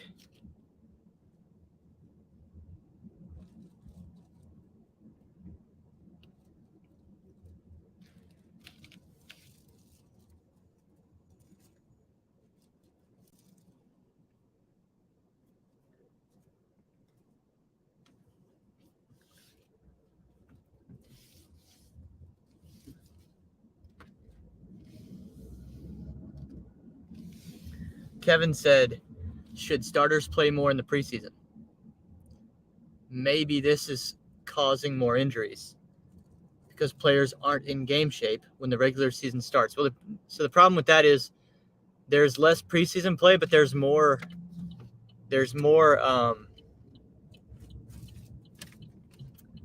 joint practice reps, which they take very seriously. So they are playing. Rodgers played a little bit in the preseason. I know not very much. I think in the third game, right? He came out in the third game, threw a touchdown pass. Wow. I didn't even think about that. That was his.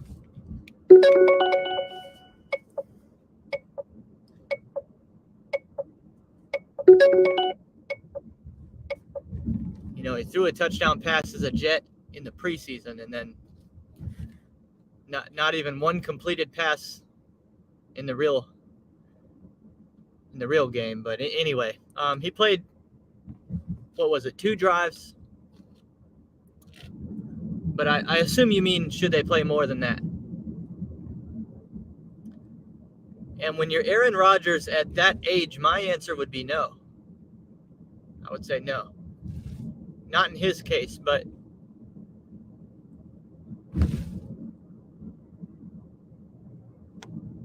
the problem with the injury was it wasn't because of how he got hit.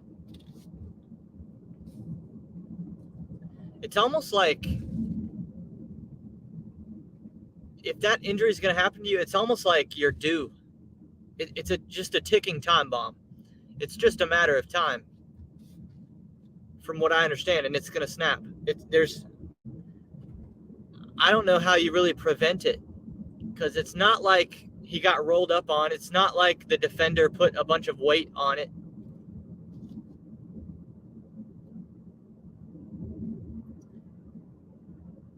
My understanding is it's just a matter of time. There's only so much your body can take, and it's gonna snap. So it was just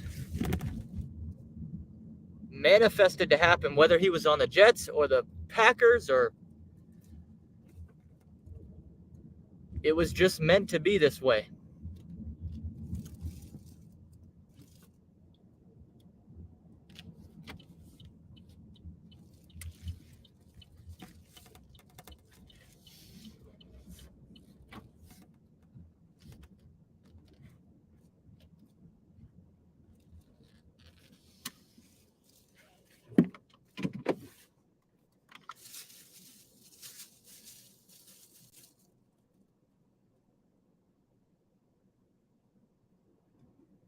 The customer requested you hand them the order. Additional instructions are provided in the Dasher app.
Taking a little spot on Winthrop's campus here. Hopefully they'll let me hang out in the shade for a few.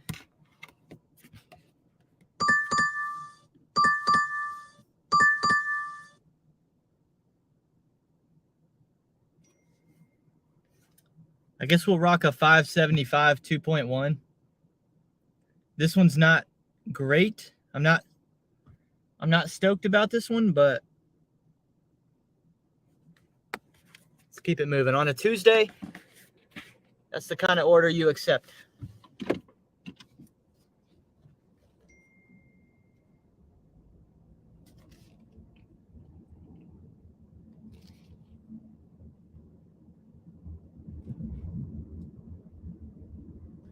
What's up, Mike? Welcome back. Face dash blue dash 3 dash eyes.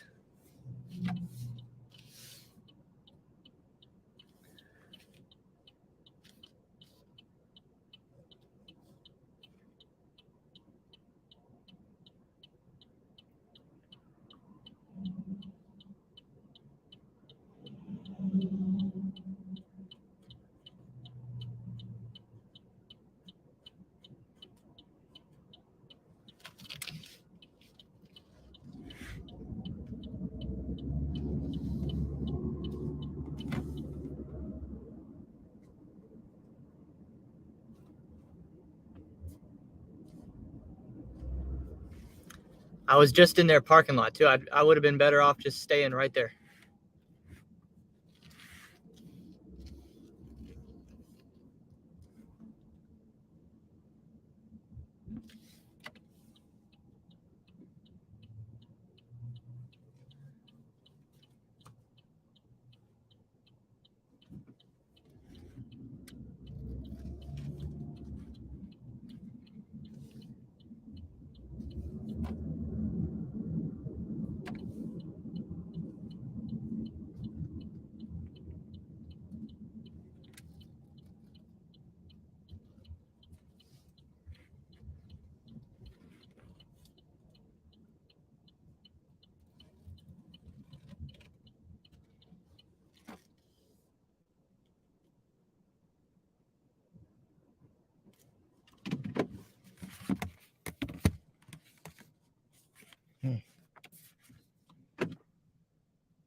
Getting better with your vids.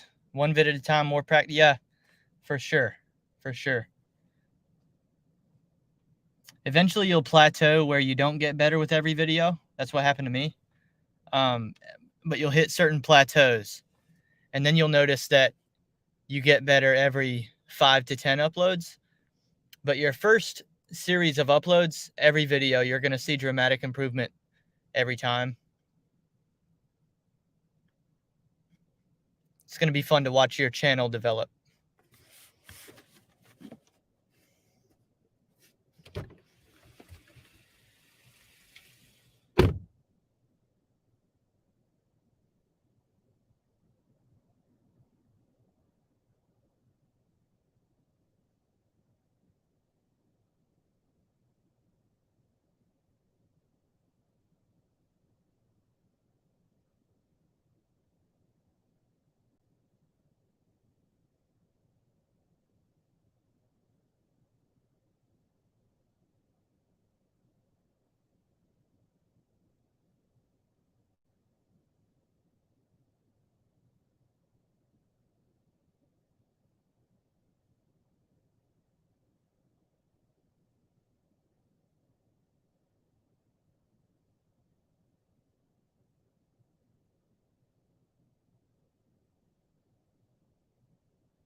This will put me around 33.75, right?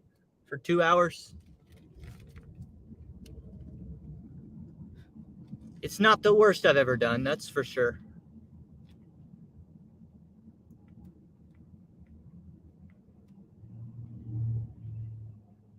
But I'm not winning any gig wars with these results anymore. I can't be doing the gig wars.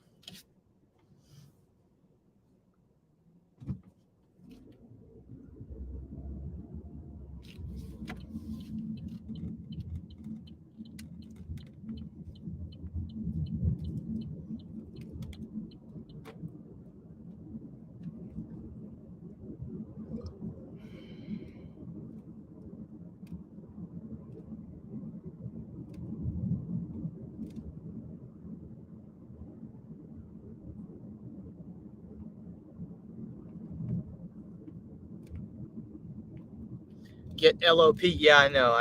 I need to do that. I really do. I don't know what angle y'all prefer. Like, do you rather watch me or do you like watching the road?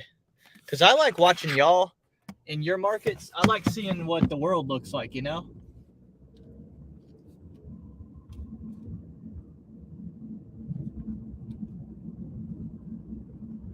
I mean, I know I'm pleasing to look at. I'm a handsome guy, but sometimes you just want to see the potholes in the road, you know? Look at this crappy road right here.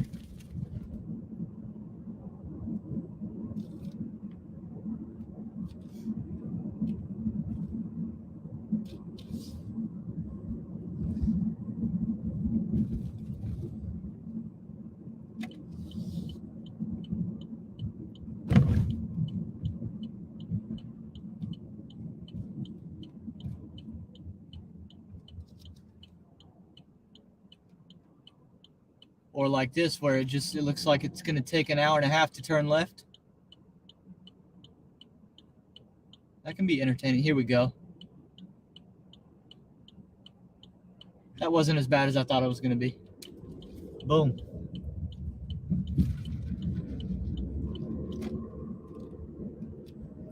Right here you see old buddy with a weed whacker just whacking off. Just a little Tuesday afternoon whack job.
I don't know if y'all saw that, but that was a cop at the intersection, and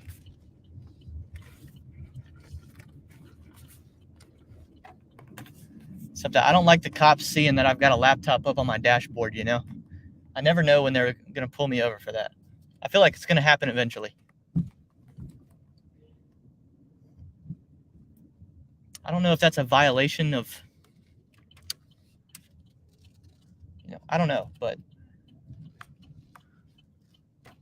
something tells me that's just gonna give a cop a reason to pull me over someday.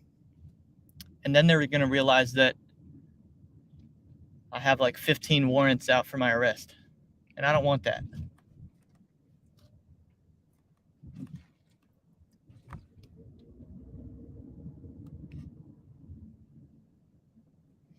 Chris said, Groucho's moved over to Charlotte Avenue? Yep.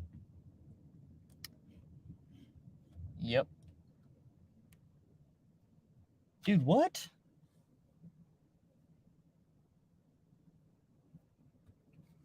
The customer requested you leave the order at their door. They added the following instructions. Leave at my door. Gate code is number 2302. I didn't need a gate code.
Up to $33.75.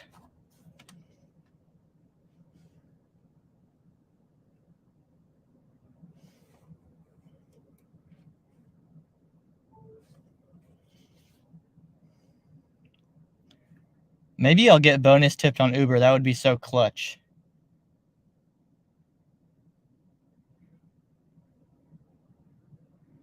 Hey, we can hope, right? We can hope.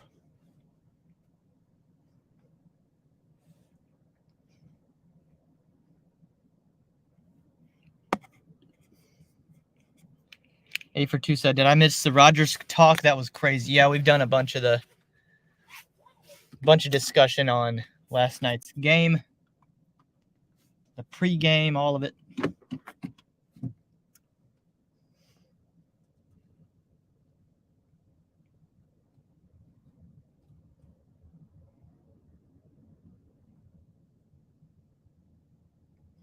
Brandon said, I just figured out what celebrity you look like, Welty. Steve from Blue's Clues. Yeah, I think I've been told that before. Special needs Paul McCartney, Timmy Turner,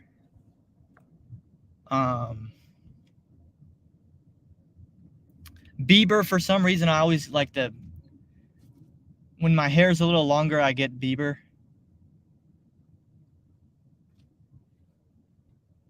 But anybody that thinks I look like Bieber hasn't seen Bieber in a while.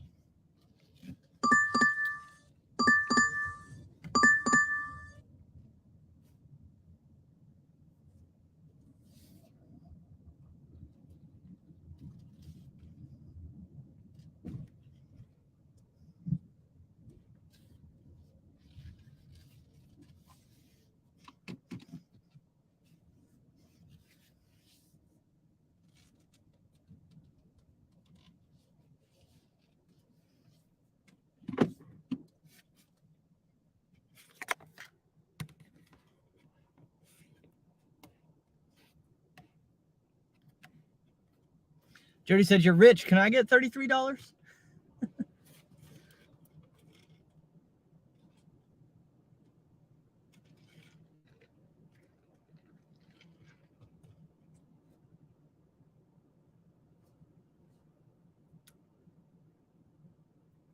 The man with broken sunglasses. Oh, yeah.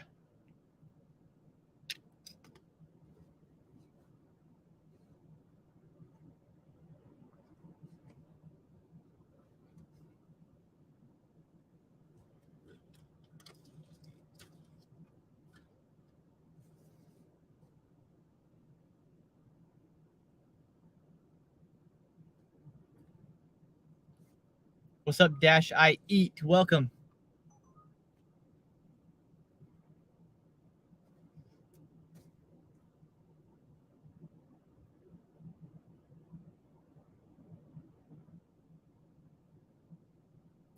Mike said, still laughing at the Real Job song. Fake job, man. Fake job. I remember when I made that song, I I had a discussion with Allison about whether or not I should call it real job or fake job.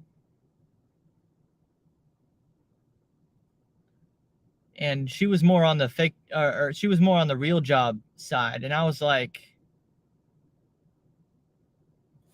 I feel like fake job is I don't know. I just decided to go with fake job. I thought it was a better representation of the song.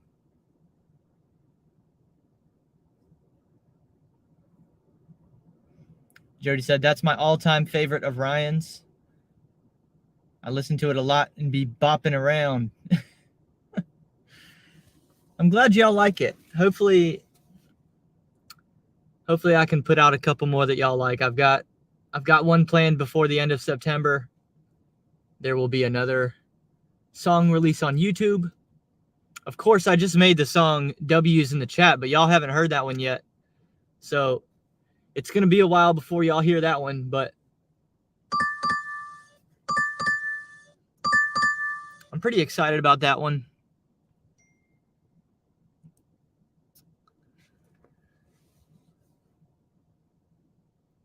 I don't know what day in December I'll release the next song.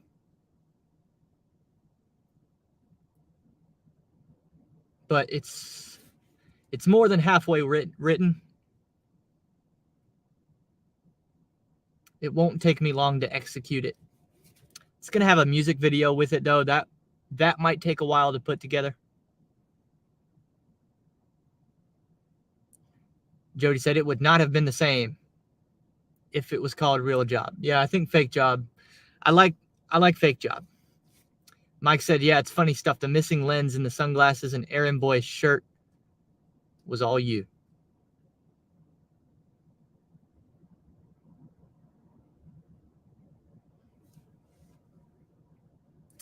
I think it's a good start to what I'm trying to do. I think I'm really enjoying the first era of what I think my brand will be.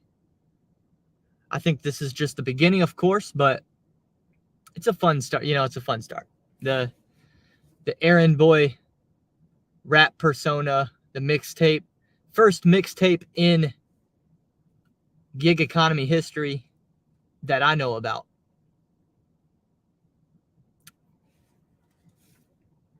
I know there's other songs out there, but I don't know of anybody who's put together like a dozen track mixtape like this. I think it's the first of its kind.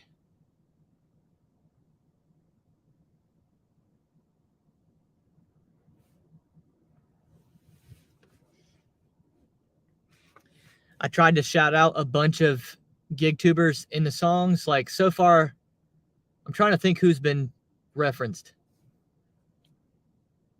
Nugs, More Finance, Pedro, Hannibal, Uberlift Phoenix. Bud Soda has a reference in W's in the Chat.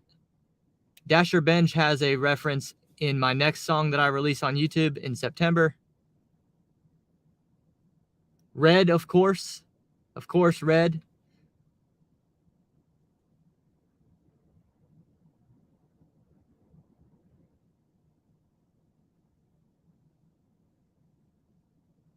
I can't remember if I have any more yet. I'm trying to reference a bunch of the gig tubers, and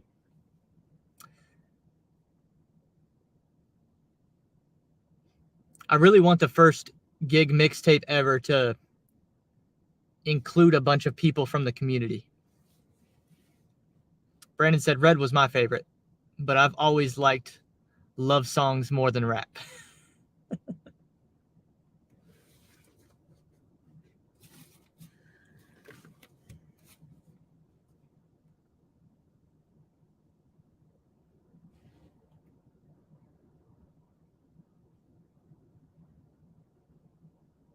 Oh, Tony Lisa, of course. I knew I was missing one. The Driven Dad and the Driven Mom got a reference. A whole song.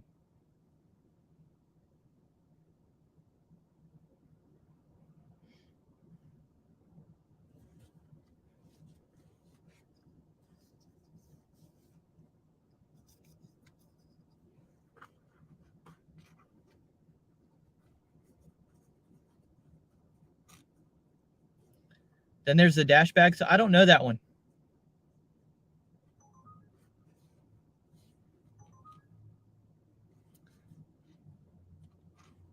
Brandon said, put Marty Collins in the song with Dasher Benj.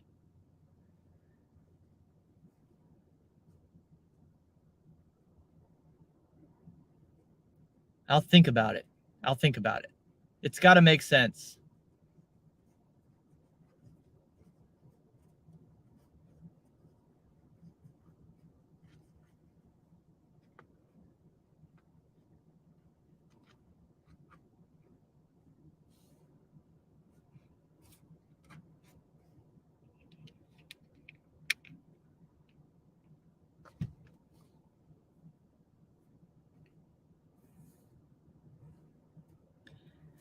What do y'all think? Is my shift over? Am I going to be stuck back here?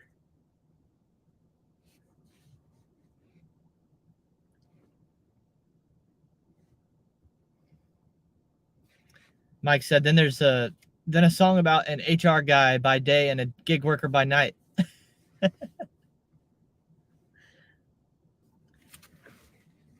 Keep doing what you're doing, Mike. No promises, but keep doing what you're doing. I'll see if I can work something in. I'm trying to have the entire mixtape done by December. So I don't have a lot of time left.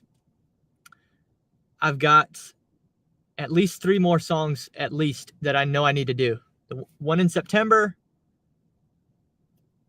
another one that won't be released until the mixtape comes out, and then another one that I am going to release before the mixtape comes out. If I have time to make more than that, then I'll try to, but that's kind of like, I know that I want at least that many on the mixtape.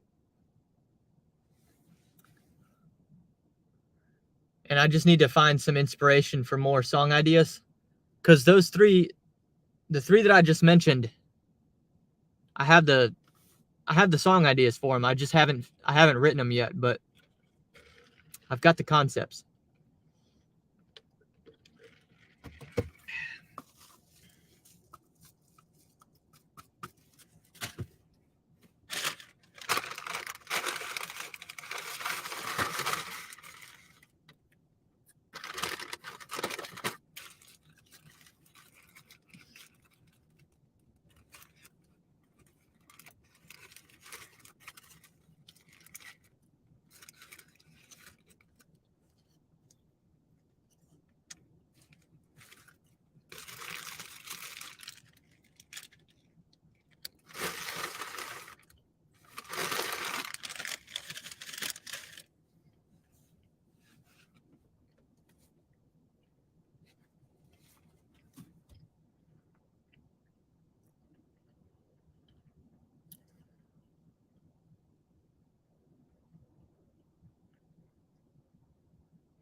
Oh, man, I want to hear this one, too. This is Rich Eisen. He's a Jets fan. I would like the Jets fan perspective.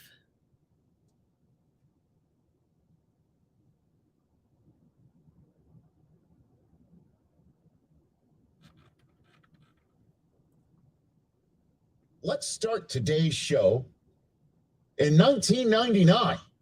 Oh, okay. Because I just want to give everybody an idea of what it's like to be a Jet fan and why, despite the optimism and the excitement and the hope of the last 4 or 5 months of Aaron Rodgers deciding his intention to play for the Jets and then actually signing with the Jets, being acquired by the Jets, how there was always underneath this excitement and hope an undercurrent of absolute misery. 1999 is where we start on this program. The last time the Jets, as we know, had Bill Parcells as their head coach. There was tons of hope, fresh off of an AFC Championship game appearance. I was there in Denver with my Wesley Walker jersey I wore in Camp Loconda with my name still stitched in the back, so you knew which bunk to return the laundry to after it was cleaned. I still fit in it.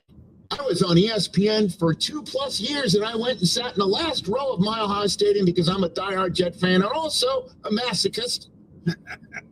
I watched the Jets take a halftime lead and then blow it against John Elway and Terrell Davis and the rest of the Broncos. And despite all of that, lots of hope because Bill was back. And so were the hopes for the Jets to maybe run it back and make the Super Bowl. And Vinny Testaverde took the field that day, on opening day of the 1999 season. And a quarter and a half into the game, Curtis, future Hall of Famer, fumbled as Willie McGinnis popped it loose against the Patriots. And Vinny went to go back and grab the fumble, loose ball, and blew out his left Achilles tendon. Carried off the field. There goes the Jets' hopes, even though Tom Tupa went in the game and threw a touchdown pass to Keyshawn right after that to put the Jets up 14-10. But we all knew, despite Tom Tupa performing admirably, Super Bowl hopes were over. And as a matter of fact, can confirm they were. Parcells gone, Belichick in, and he signs a cocktail napkin resigning, and the rest we all know is history, which is why we Jets fans know we're not allowed to have hope for very long. Cut to the present day, because last night, guess who was an honorary captain for the kickoff last night? Vinny Testaverde. No way. There he is. Oh, I saw this. no way. In all honesty, I heard this, I saw this, I thought to myself, what the hell is he doing there? I didn't Because see that. today is the 24th anniversary of the day Vinny blew out his left Achilles tendon. Today, September 12th, 1999. That happened. Now, we all know it's not Vinny's fault. Then Aaron Rodgers, 4 snaps in, blows out his left Achilles tendon. As of this very morning, confirmed. Clean tear. It's over. 4 snaps. That's all we were allowed by the football gods. 4 snaps before his left Achilles tendon snapped as Leonard Floyd came in. And the turf of MetLife grabs another. Aaron Rodgers went down, and it looked innocent, but you could see on the photograph on the screen right here on our Roku channel feed, Leonard Floyd on top of the left leg, and that is an unnatural way for a 39-year-old Achilles tendon to be pressured. Couldn't believe that he limped and then sat down. Over. And I kind of feel, just in case maybe folks out there still don't comprehend what it's like to feel as a Jet fan. Let's go pop culture. Remember the movie The Shining? Oh, yes. Scatman Crothers. He was a caretaker of the Overlook Hotel. Yes. And he had the ability to communicate. I don't know if y'all know that. I never watched that movie, so I'm not gonna get the reference here. But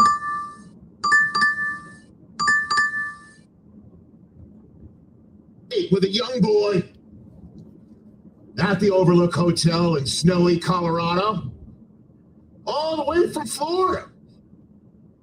He was able to shine with this young boy, knowing there was trouble, trying to save him this entire time. When Rodgers announced on Pat's show, I have an intention to play for the Jets. I'm out of my darkness therapy. I intend to play for the Jets. And then we waited, and it happened. And then he shows up. And not only does he show up, he commits. He's hanging out. He's going to the Tonys. He's going to Taylor Swift. He's just Mr. New York. And he's not only locked in, but the fan base is locked in, and the Jets are locked in, and they are here for him, and he's here for them. And he's talking about redeeming Mekhi Becton, and he's talking about how beautiful the New York City skyline is, and he's talking about how he might be here for a long time and hand things off to Zach Wilson, and he's going to be here for a long time, and you're about to have 20 years of greatness, Jets fans, starting now. Every single time I thought to myself, this is just like Scatman Crothers flying all the way from Florida, taking a flight, getting into a snowcat, going all the way up the mountain in the middle of a snowstorm just to get to the whole Overlook Hotel in time to get an axe in the chest. 4 snaps in, axe in the chest. All work and no play makes the football gods clearly dull and bored. They can't stop kicking the Jets in the nards. 4 snaps. And then a crazy thing happened as Zach Wilson came out after all of this. And I thought to myself, this thing's a wrap. We all did in the United States of America watching this, right? Yeah. Crazy thing happened. We found out just how talented the roster is and how good Robert Saleh is, because I don't know how in the world they kept it together. Now, you could sit back here and troll Josh Allen and say, well, he helped. The Jets defense is championship quality, which is why they went to get Aaron Rodgers to put more than just a handful of points on the board and not go through the excruciating experience of watching an unready Zach Wilson try to matriculate the ball down the field. I'm going to pause him there, but man, he's communicating this well. He's a good storyteller. If y'all missed it, I accepted that stack right there. $11, 5 miles. Same restaurant to pick up both orders, and the deliveries are very close to my house, which is where I'm trying to go back to at this point. So I think this is a pretty solid way to end the shift right here. I'm very happy with this double pickup, and it doesn't look like it's too much going on. Hopefully I don't have to wait too long inside.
Was that wait as long as it felt to me? Metal Bug said driving full-time for DoorDash is insane.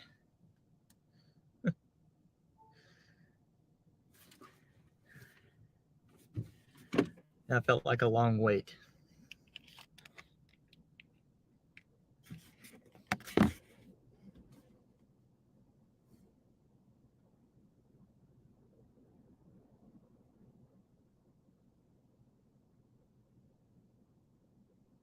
And we saw Zach make a couple of good throws.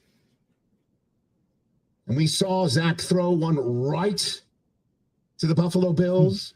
We saw him retreat 40 yards before finally throwing one out of bounds. And when he threw it out of bounds and not to the Bills, I thought to myself, well, that's an improvement from the Patriots' performances, right? Right.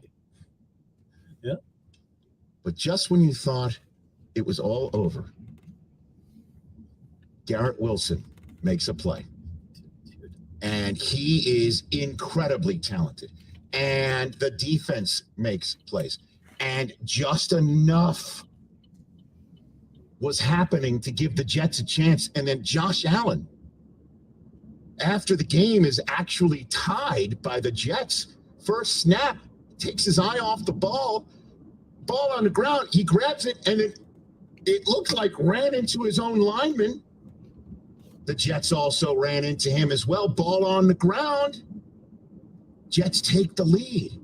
They play it conservative, forcing overtime because they played it conservative, and Josh Allen started to find Stephon Diggs just enough to force overtime. And I don't know how this happened. I still cannot compute it, starting from the fact that tails failed in the coin toss.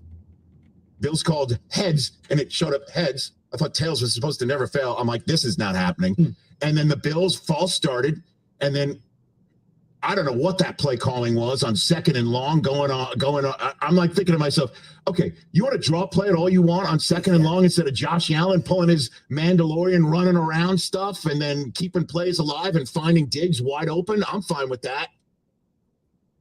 They complied and then kicked it off to the rookie we all fell in love with from Stephen F. Austin in Hard Knocks. Mr. Gibson goes to town. Touchdown. What the hell was that all about? The Jets actually won a game in which Rodgers goes down seemingly, and now today confirmed for the season, 4 snaps in. The Jets actually won a game? Zach Wilson, who spent the entire summer hearing from people like me and shows like this and Hard Knocks about how the Jets were like, last year, we don't have to deal with that anymore. Who are we talking about? Him. He actually hung in there.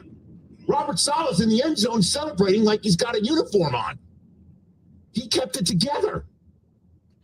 I can't believe that.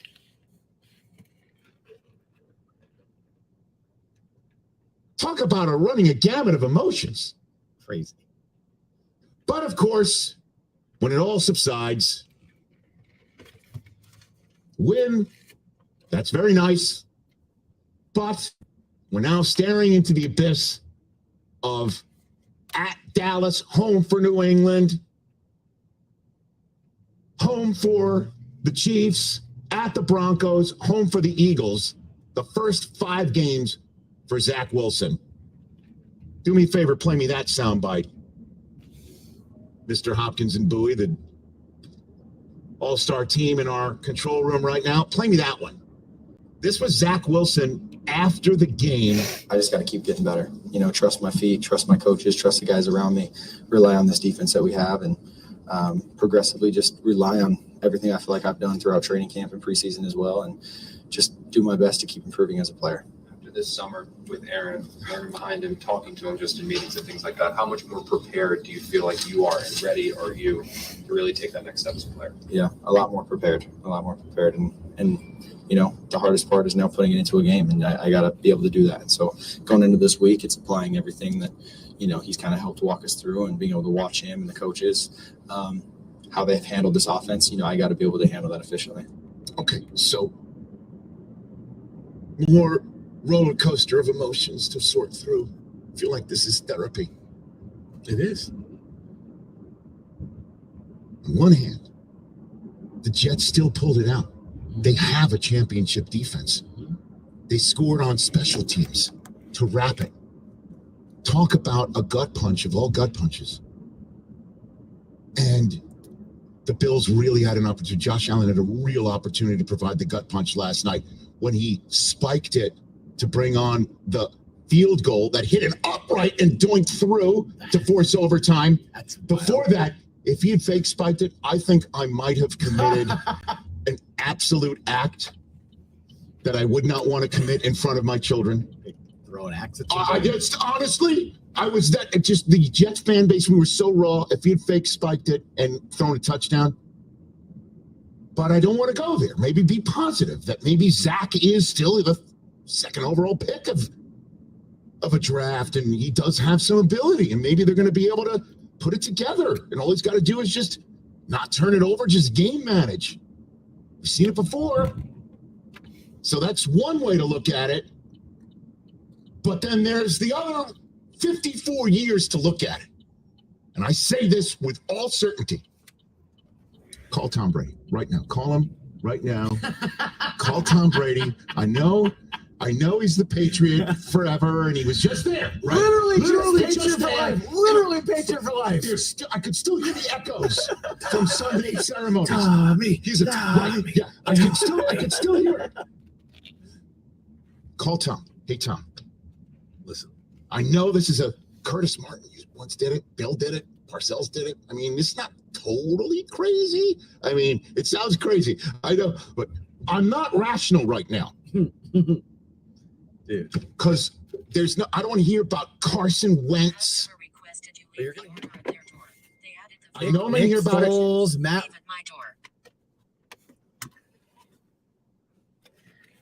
I do want to hear their list of Carson Wentz. They said Nick Foles. I didn't think about that. I don't know about that.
Brian. We're going to talk about it about Carson Wentz.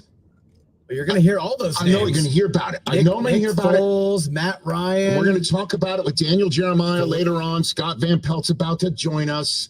And, you know, Albert Breer, middle of this hour. And there's you. But honestly, like, how are we back here again? How did this happen? 4 snaps. That's it. Just 4 snaps. And now we're hearing about this is tough to come back from. Mr. Rodgers, whose neighborhood was all about this year, next year, and maybe till I'm 45, and then I hand it off to Zach, just like Brett handed it to me. That was the implication. And then it's going to be great around here for a long time. Now we're just 4 snaps in. Maybe we're never going to see him again. Really? Really? How did we get here? And can the football God, look, what can we do? Football gods, what can we do? What do you want from us? What is it? Because I'm willing to pay it. I think get it together. Me, Vayner, Gary V, Greeny, the whole let's all put it together. Yeah, Method Man, let's go. The rest of the Jizzo. Every Inspect the Deck. Last one. Ghostface Killer, the chef. Of those names, let's put it together. What do That's your boy. Do you want from us? Give me an answer. And that's my take. Catch the Rich Eisen Show every single day on the Roku channel, 12 to 3 Eastern, for free. Man, tough times for the green and white.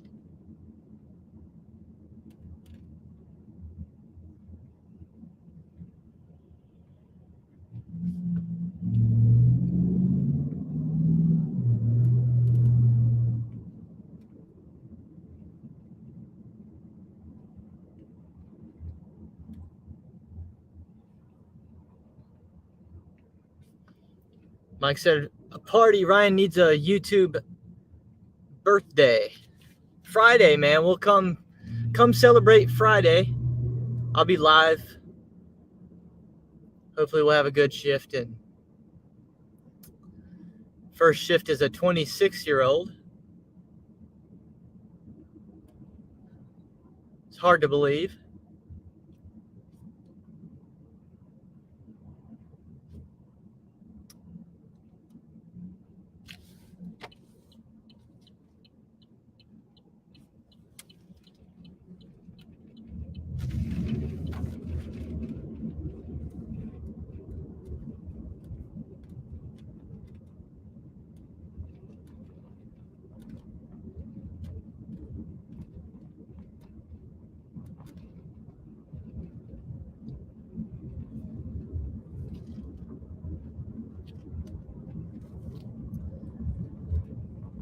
I've always said I think I've identified as a 22-year-old ever since I was like 13. So really this is my 13th straight year. I've been 22 for half my life now. Wow.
You're only as old as you feel, my man. I don't know if that's true, man.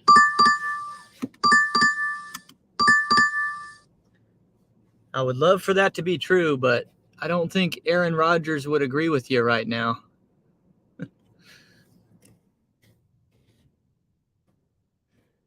Moved our way to 44.75. Very similar day to yesterday, right?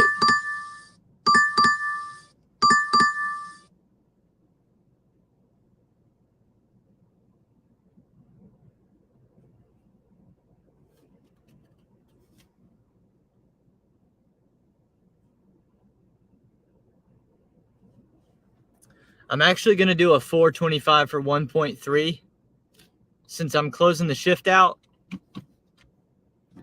It moves me. I guess I'll be the same distance from home when I'm done with this. Either way, let's go make another $4 just for funsies.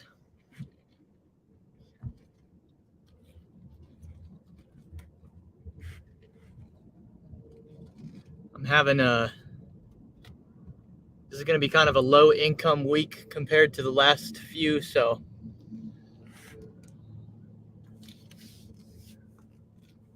I should make $4 when I can, you know.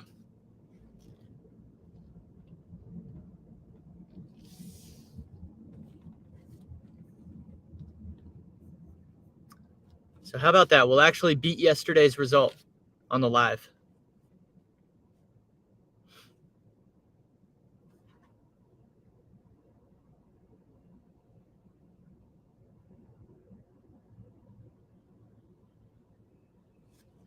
Yeah, the Uber tip came in at the expected $7.75.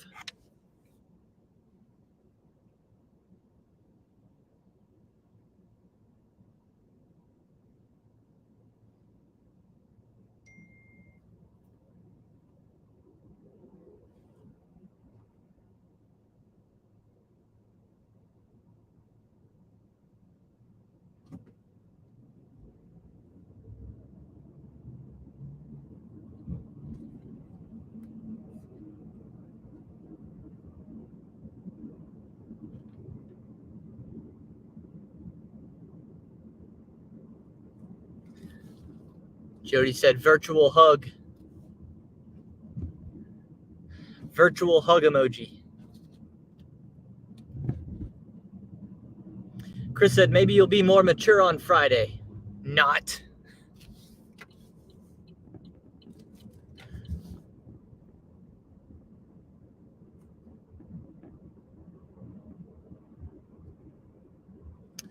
I don't know, Chris. You never know. I might be more mature.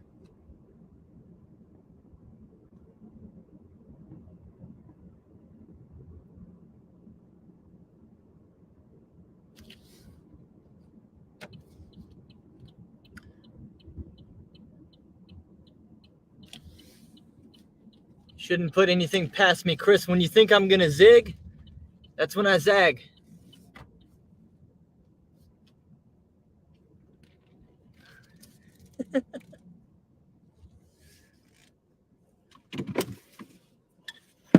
$44, not bad. Well, we're going to work it up to 49, right? Yeah, 49 here in a minute.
Yeah, I think maybe I can work on this tomorrow.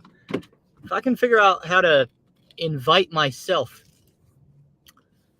if I can send the StreamYard link to myself on my phone, then we could double angle this thing during the pickups. That way it's not just an empty car with no audio, you know?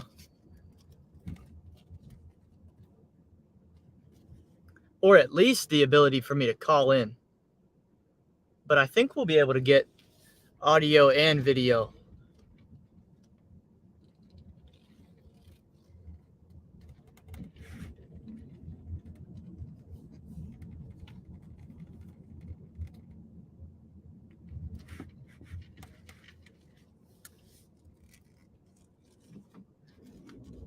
I was wanting to get StreamYard going so that I could try new things, and here I am. And this is what, my third StreamYard or fourth or something like that. And all I've figured out so far is the ticker on the bottom of the screen.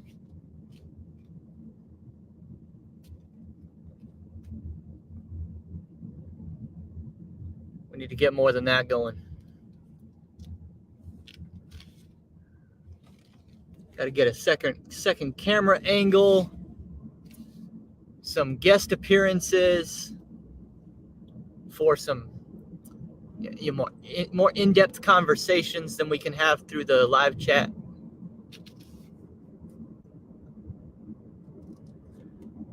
I'm excited for the future of the live show.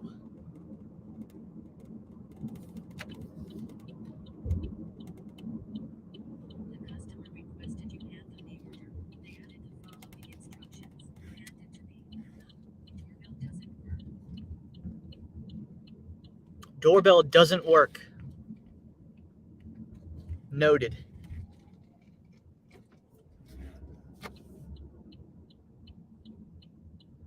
Neither does my brain, apparently. I just missed my turn.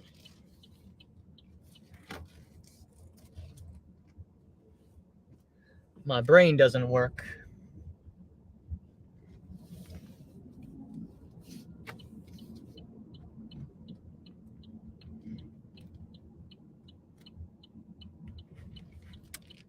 Y'all can let me know in the chat too. Let me know what kind of things you'd want me to, what kind of direction you would like me to take the live show.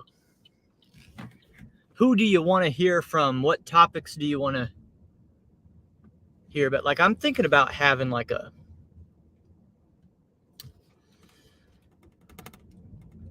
I just don't know what to offer the people because I can't pay people yet. But the day may come where I can like pay recurring guests.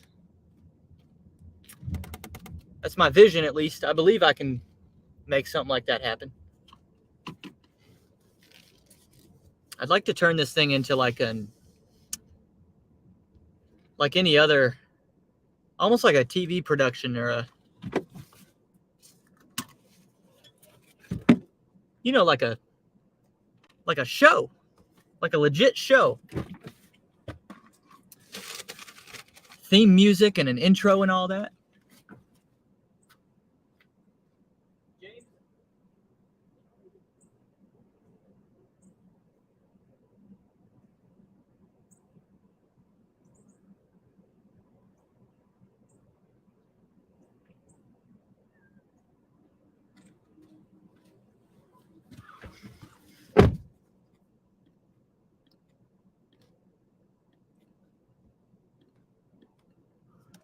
For 9.00.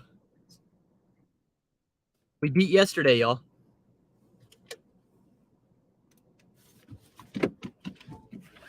Somehow a normal Tuesday beat a football Monday. That doesn't make much sense to me.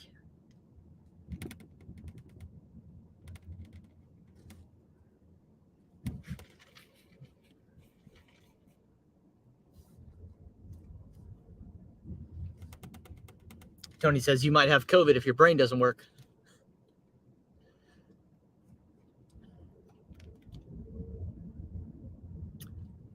Welty, the TV host, that would be good. He's got the sense of humor. I don't know. I just want like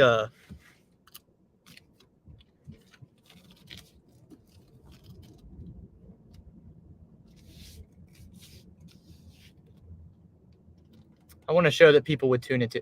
Like, I think it's amazing that you guys tune in. For the most part, we have the same people every day. And that's a really good sign, because that means that I'm capable of retention, and then it's just a matter of getting more people introduced to what we do here. And I don't think this live show that I do is even, I don't think it's even 25% as good as it could be, which is a really good sign. So I've just got to work on getting this thing better.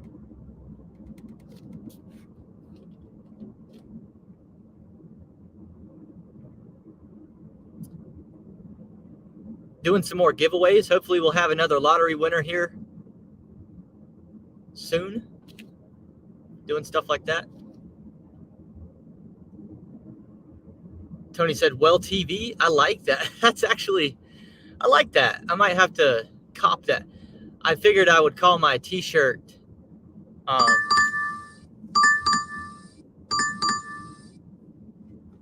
figured I'd call my t-shirt line the Well Tees.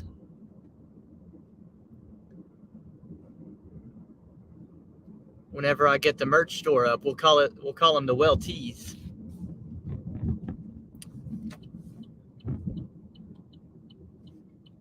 Giggity said this channel could use more gig drama. Put Torp on. Put Tampon Torp on. I can literally guarantee you that Torp will never be on my channel.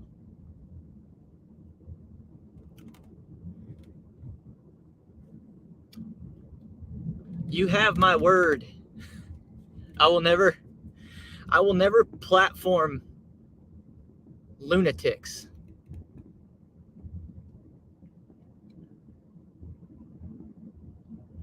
Because that's the thing. I want to be kind of selective about who I have on here. No offense to anyone, but there's a lot of gig tubers out here who will just throw anybody up on the screen. I'm not about to do that. Okay.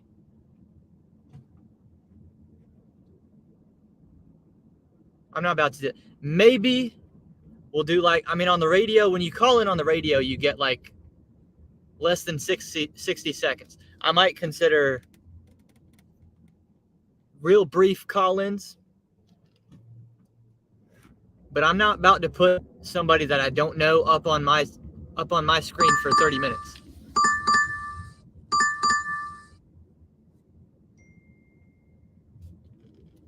That's why I want returning, regular appearances. I want the same people to come on at the same time of the same day of the week type of deal. I'd love to have 5 different people in rotation that come help the show be what I think it could be.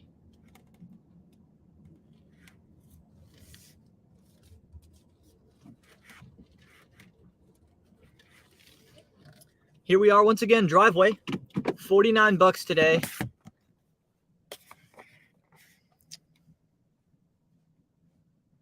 Not brilliant, but it's not reprehensible. What's 49 divided by 3? Made about 16 an hour. Yeah, I mean, considering some of these other shifts that I've had, I'm not going to be upset about that. If 16 an hour, if Tuesday lunch is my worst shift of the week, or I guess yesterday was, if Monday lunch is my worst shift of the week, I'll call it a successful week. Who is this? Detroit Die? Hello? Hello. Hello. Hi, my name is Brian Martin. I'm calling you on behalf of Life Insurance Quotes. How are you doing today? I'm good. How are you? This is a recording, though, isn't it? You're not a real human.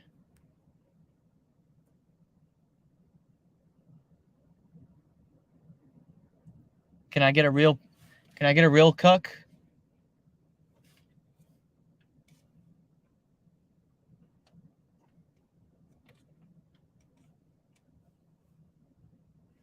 Hello? I know you got a cuck in there somewhere. Send them to me.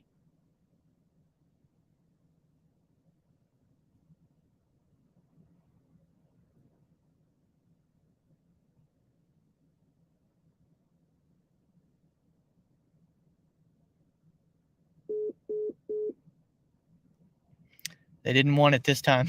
Tony said Eminem calling.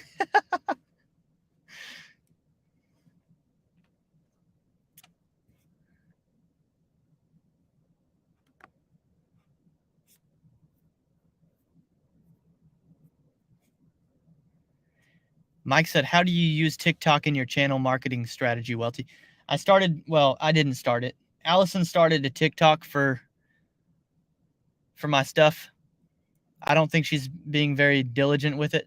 It's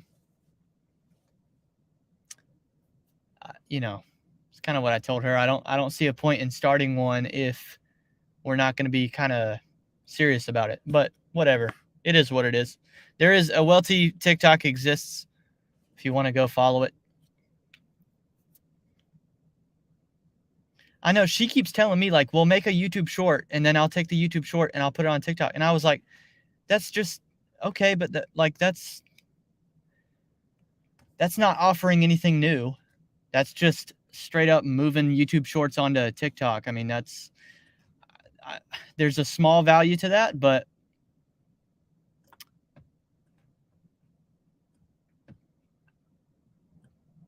I don't know. I know she's got a busy life.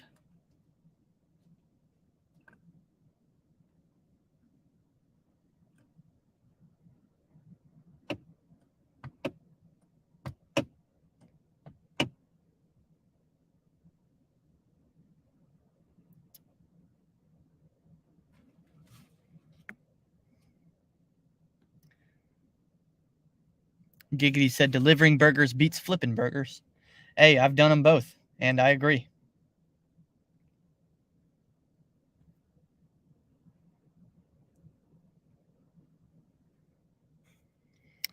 So was today a cuccess? Was today a cuccess? I would say, yeah, I'd say today was. You know what? I woke up earlier. I screen recorded everything from yesterday's cuck combo situation. I started piecing it together and editing it.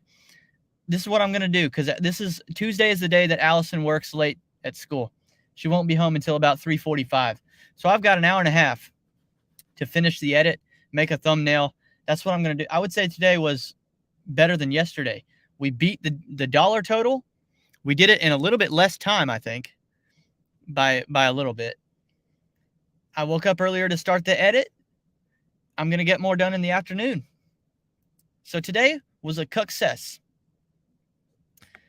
And that's right. You can watch I will be watching Mike's version of the John Billings versus Where's Your Next challenge this afternoon as well, because I watched the John Billings premiere, but I haven't watched Mike's yet.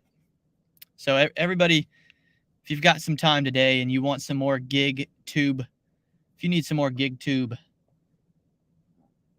filling up your day, that's how you can apply yourself.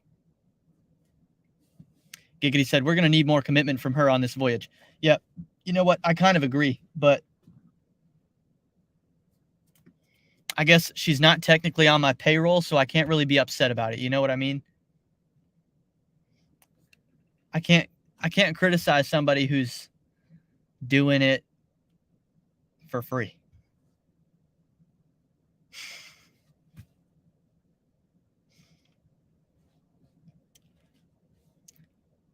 It's a good idea though. I need to get a younger audience in here. I mean, look at y'all in the chat. Look at y'all old people in the chat. I'm just messing around, y'all. Have a good afternoon. I will see you tomorrow on Welty.